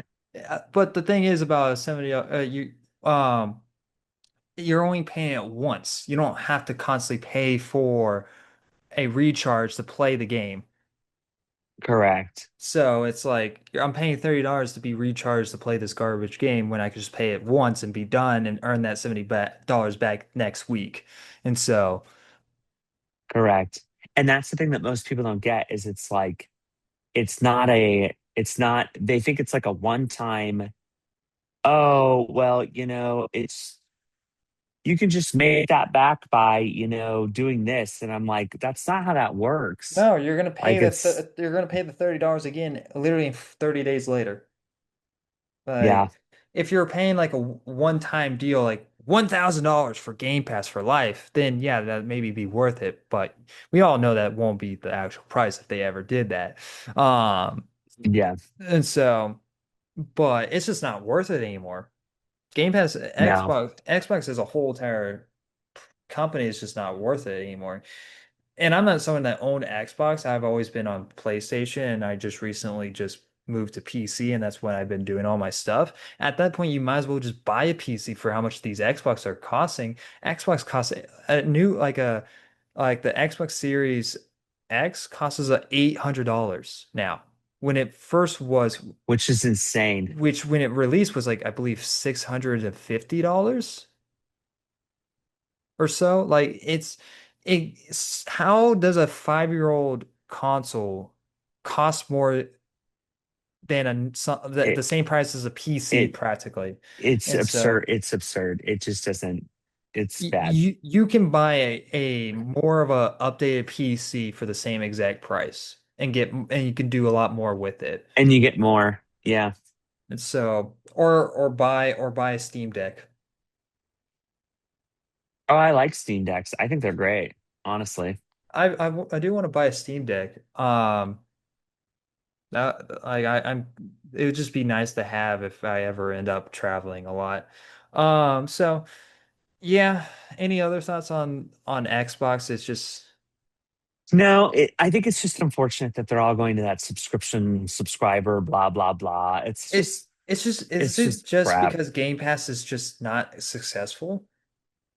Are they losing money Mm, because of Game no, Pass? I think everything's just going to subscription model, honestly. Well that's part of it, but you know how much it costs to make a game? It costs as much as making a movie. Probably even more. GTA 6 is the most expensive game ever, and probably will ever be. It's just that does it does the rate of being of the membership not match the rate of how much it does actually cost to make a game? And so whenever they put out a new Call of Duty game, they actually lose sales because they people will just pay the $30, probably cancel it after 1 month get a full game for the price of half of what it is for that one sale. Well, and that's the thing is it's like there shouldn't be a there shouldn't be a like I don't even know how to describe it. There shouldn't be a because we're not making money, we need to, Well, and it's basically not even, force people to buy. yeah. Well, it's not even Call of Duty losing money. It's that you're just paying $30 for all these games and that $30 distributes to all of those. So it's actually Which is dumb. so they're actually Because what losing if I even don't want more those money. games? Well, yeah. Like you're paying $30 for all these other games that you don't play. Um, Yeah. but it's like or is it like streaming services where whoever whatever game plays gets played the most, they get the most money out of the subscription membership. It's the same thing like where like where uh this show's revenue doesn't go back to the actor as much if no one's watching it. Like I don't know how the contract is when it comes to it, but I it's probably still not as much as they would want to get from it, and how much does they would actually get from just paying straight $70 for the game up front. Well, and that's where it's like, how many games do you play where like the straight 70, in my opinion, makes more sense Yeah. because how many games are you actually going to play? Like the Game Pass to me just doesn't make sense. Like everybody's like, oh, you can play 50 games. Okay, well, I don't play 50 games. Like I don't have time to play 50 games. So I just want the one, and I don't want to have to pay $10 a month because I think that's the minimum Yeah, is the $10. it's $10, but I don't even know what you don't get on that. But let's say if you are paying $30 a month for one game, that now times that 12 times for a whole entire year. You just paid way more to play this one game for a year than just buying it straight up once. Correct. So Yeah, that's you're not saving any money. no. It's not like AMC where you get all this stuff where it actually makes sense to be on an A-list so then you can see 4 movies a week. Or better yet, car washes, where you be on this membership, get unlimited car washes for a whole entire month instead of paying a single wash. It's like it doesn't really make any sense. So, but yeah, it's just Xbox. I don't know what they're doing, and they seem like it seems like they want to become more of a distributor instead of like a platform, like for like what PlayStation is with the PS5. It just seems like they want to be like a place where they can distribute and produce games instead of being like the eco. Oh, Oh, like the ecosystem itself. yeah. If that's the case, then go full in that direction. Don't try to pick and choose and scam your freaking guests, your customers. And that's what this is. It's a scam. It's a huge ass scam. Um, and Not surprising. I hope that Microsoft, because like the thing is, Microsoft treats their employees from Xbox all the same, like they're all around, and you have to treat your employees very differently. So like it doesn't matter like if you're in a d different department, you have to treat that department very differently than what the department that the other departments that you have. Because like let's say for like a production department and a customer service department, you're gonna run those two different departments very differently from one another. You're not gonna tell them to do the same Correct. exact, you're not gonna treat them the same exact way. Um, and I think that's the huge issue that Xbox is going through is that they want them to run everything the same, but you just simply can't do that. No. Well, you wouldn't be able to because it just doesn't make sense to, you just can't. No. But yeah, all right. That's kind of everything that we wanted to talk about. You said you had a conversation with your friend about something early on Which one? about this The Xbox oh, situation. yeah, he was like convinced that buying the Game Pass was like the best thing on the planet. Oh, okay. And I was like, that just doesn't make it doesn't make any sense to me that you would consider that Game Pass makes sense. Like he was trying to convince me basically that the Game Pass makes sense for me. And Yeah. I was like I don't play enough to make Game Pass, like it just doesn't, Yeah, like you're trying to convince me. if you're someone that plays like 10 games out of the Game Pass, then maybe the $30 a month makes a bit more sense. Correct. But even then you can't play 10 game, like come on now. Or no, or if you're someone like that reviews the games as well, like it's a hobby of yours, like that you make you like video game Yeah, content and all that, correct. then yeah, you see value out of it. But even then, people that do make a living off of that are even complaining about this. They're even now like, okay, now this is even pushing the boundaries, this is pushing the limits a bit because it's like, yeah, I might get all these games, but once I'm done playing them, I'm paying $30 just to keep those games. And so, yeah, I don't there I think Game Pass is dead. I think it's officially dead. And I knew that this was going to happen eventually because I even was like not really convinced about Game Pass when it first launched. I was like, yeah, but I get that I'm paying what at the time $60 for this game, but at least I own it and it's a one-time deal done. Yeah. Well, that's what I mean. And that's like, at least you own it. Yeah. See, that's the problem is that's the that's the thing is that it's like I have to convince myself, oh well, at least I own it. You know, at Yeah. least I have something. Yeah, it might be a terrible ass game, but at least now I own it and I don't have to constantly Yeah. pay for it again.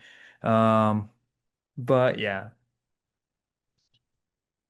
So Um, we'll see. I'm interested to see how if people continue to buy into that stuff because it's just too expensive to continue. I don't know. So yeah. we'll see. Um, Um, okay. So yeah, let us know your guys' thoughts in the comment section below. Moving on to this next topic. I'm pretty sure you're not shocked about this one at all. color me shocked. Uh, Somehow Kyle Ren has returned. So the Disney being Disney, you know, the one honestly I wouldn't have been against this idea because I actually really do like Adam Driver. I think he was the best part about that Disney sequel trilogy and is honestly the only one that had a character arc out of all of them. But he was apparently there was an idea with the guy that was writing the was it The Rise of Skywalker or was it the new Rey film that he was working on? No, no, the director of the Rey The Star new Wars Ray trilogy. film. Yeah. He had an idea, a concept, I believe, for a Ben Solo movie, which I don't know how you can do a Ben Solo movie because It was just so bad. it was gonna take place after Rise of Skywalker, right? From what I remember, from what I Yeah, read. So it I doesn't have make no any sense to me. I have no Bad problem with idea. yeah. Well, I have no problem with like Adam Driver getting his own solo Star Wars film. I think that's could be a unique idea, but I was thinking more like a prequel of his rise and like when he's like killing and murdering a bunch of children. Like that sounds wrong, but at least when he was being like a cool badass. But after the Rise of Skywalker, so it would just be him as a ghost, I guess. I don't know. Uh, that's what I that's what I'm confused by. I was like, why that doesn't make any sense to me. Yeah. But I mean, he was being cryptic first off, which I don't get why these Hollywood people post random cryptic stuff. Well, you're Like I being don't very vague. what's yeah, why Well, it's like why there's probably some context behind even like concept stuff that he want like that he had ideas of. He probably can't actually fully talk about, maybe, because it could be like an idea that Disney might want to do later. I think there's probably some things around that. Um, but I don't know. Like I like Adam Driver, and I think this would have been more of a unique idea, and I think it would have been more profitable than what Disney has been putting out in the past few years. Because everyone mostly agrees that Kylo Ren is the best character in the sequel trilogy. I would say he's one of the better characters, yes. Best written, 50-50. I like Poe. I like Poe a lot as a He character. was weird in The Last Jedi. He goes through this weird like back and forth of mutiny and like this hothead um pilot. I don't know. Because it wasn't really his character in the first film, but I like Oscar Isaac too.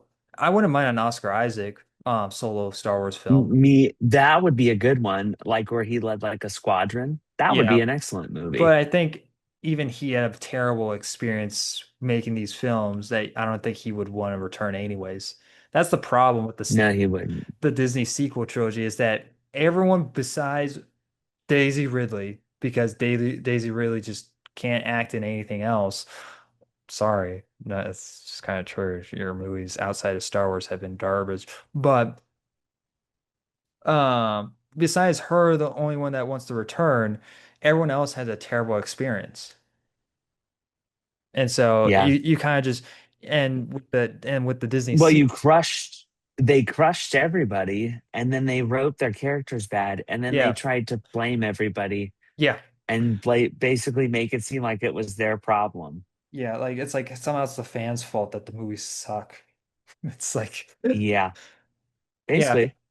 And yeah, it's and that's just been the mindset from Disney and Star Wars lately. And I mean, like I am like and Star Wars just as a whole, it's just I don't know. It's just not even George Lucas is done with Star Wars. Did you see his quote on Disney Star Wars? He didn't hold anything back. He just like he said he moved on from Star Wars, saying that he had a life and all that. I'm like, good for you, George. But it's just like Disney, I don't know what they're doing with Star Wars. I am curious to see what they do with the Ryan Gosling movie. Like that's probably the best, most intriguing thing going for them. I don't honestly really care about the Mandalorian Grogu film. That's just Mandalorian season 4. Um, it's just made into a movie. I do want to know where the frick is the first Jedi film. Where's that why am I blanking that the director's name? James Mangold. Like where's that film? Like I thought like that's actually the most interesting film, but yet we heard nothing from. That's the problem. Disney announced all these films and next they don't do anything with them. They either get scrapped or canceled. And next the ones that do get pushed is the Mandalorian film and this Ray film, which is still in deep production hell, whatever the word is. But I don't know. Yeah, Kylo Ren. If they did a Kylo Ren film, what would you like to see? What's the idea that you would prefer to see? So if I were to see something with Kylo Ren, or just anything in general, I would have rather had it be a prequel to the sequels, Mm, where it shows like the like downfall. of But Luke's training and all that. yeah, that would Yeah. have made the most sense. But I don't think it makes sense. Yeah. Well, So you would had to recast anyways because Adam Driver is just too old to play that young.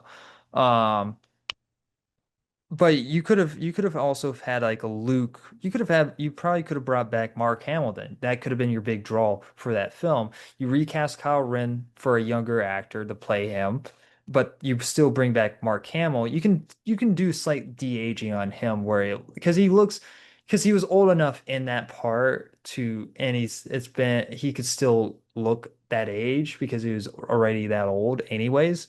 So I think that would have brought people back, but the problem is that would have been the last Jedi Luke Skywalker and not the Luke Skywalker that people want to see. But again, I think Luke Skywalker in The Last Jedi makes sense. Like he failed to train his own um nephew. I mean, that would break anyone. So I don't know. Yeah, that's I don't think he's gonna want to do that though. I don't know. I don't think he would either. He won't. Um Yeah, he's not going to want to. I just But again, money talks. Like, yeah, it would have to be a lot of money. yeah. Let us know your guys' thoughts in the comment section below. Moving on to this topic. So, Elizabeth Olsen, you know, there's a lot of push right now in Hollywood around with a lot of actors that are pushing against studios that want to all these streaming production movies and all that and just like streaming day one releases. Elizabeth Olsen has spoken out and said that she won't be in a film without a theatrical release. So this is probably in her contract. If she's gonna make a film, it has to go theatrical first, and it probably has to do that like 30 to 60 day release window, which I think is a great, I think that's great on her to push for that. And I think that should be an actors or actresses contracts going forward with the streaming world that we're going into. Just be in their contract. Like if, okay, if I'm going to do this movie, well, now that has to be that's now that causes other problems with the director and the studios creating a movie. But it's like if you want this actor, it says in their contract we have to go with a theatrical release with the film. But I don't know, what do you think about all this? And I'm curious to see because that must be like a contract thing then with her if it has to be theatrical. So, look, this is the thought process. One, I think she's gotten to the point in her career where She can she can kind of demand, say whatever she wants. yeah. Yeah, I mean, if she doesn't want to do straight to streaming, then she Straight to doesn't want to streaming do is straight to just the new streaming. straight to DVD format. That's all it is. Correct. And so, So, my if she wants to do that, great. Now, but here's it's the been thing. a Most of these problem. actors, well, they say that, but then But then they do it, right? they Yeah, they go do it because the paycheck's good. yeah. So I think ideally, creativity wise, yes, she's right. Straight to streaming is stupid and like just doesn't Well, make sense creativity not wise. everything needs to But I go to mean, theaters either. So no, correct. but at the same time, I think there should be like a contract in everyone's contract of like, all right, if we're gonna make this movie, this has to go straight to this has to have a theatrical release because I mean like that's kind of like a thing that's going on. Like if you don't remember, we talked about the Roadhouse situation with the director on that first film, where there was this big argument about him wanting a theatrical release, but Amazon did streaming only. I think you remember that, right? Yes, I do Yeah. remember that because we had talked about it, I think, in one of our previous episodes, if I Yeah, recall correctly, right? we talked about it like a few times. So there's been there's clearly like a discussion contract deal when it comes to making these films. It's like, okay, are we making this for streaming or are we making this for theatrical? Which way are we going to go about it? Now, has it gotten to the point where now actors have to put that in their contract? Like, okay, well, if I'm going to be in this film, is it going to be a theatrical release? And if so, we got to make this a contract deal.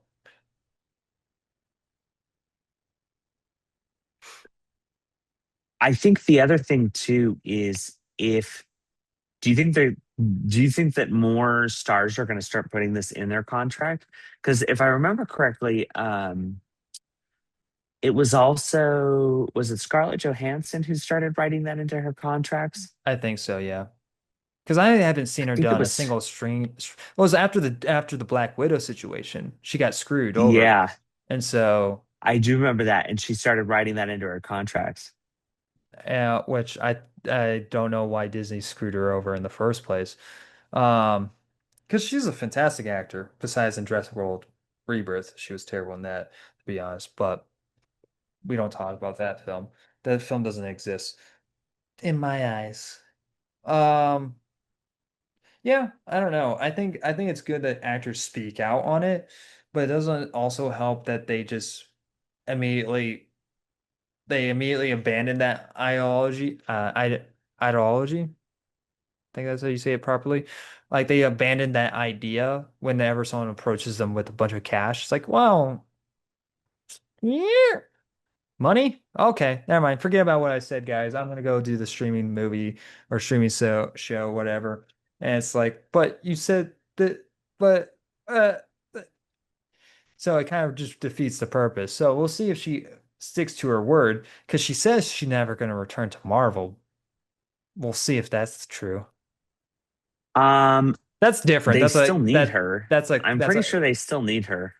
well, yeah, but that's a whole entire different. situation in itself because she can't say if she will return or not because there could be like a big reveal with her that they need and that's in her contract not to speak on. Because it's like what Andrew Garfield and Tobey Maguire, they couldn't say that they were in Spider-Man No Way Home until the movie came out and people saw that. So, but Yeah. yeah, I mean, good for her. If she sticks to it, then great. And hopefully studios and hopefully other people back her up and hopefully studios start seeing that and start pushing more for theatrical releases.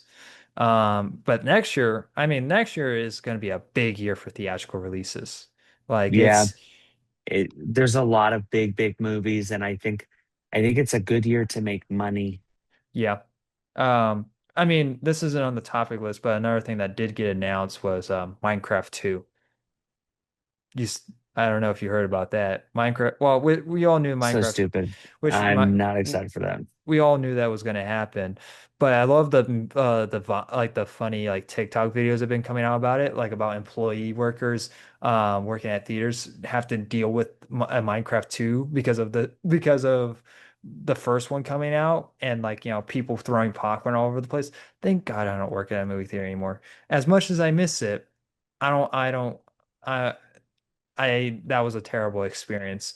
Um so, but yeah, let us know your guys' thoughts in the comment section below on Isabel Olsen's thoughts on movie theatrical releases. I think that's good because it keeps competition for the streaming services and just keeps money. You're more profitable. We already said that 1,000 times. Honestly. Moving on to our final topic, which is kind of like our big question of the month, which since it's October, spooky season. We're gonna make it a fun one. So let us know in the comment section what is your favorite horror movie and which killer do you see yourself surviving against? So I'm curious to hear your Oh my goodness, that's hilarious. So I think it depends. Um,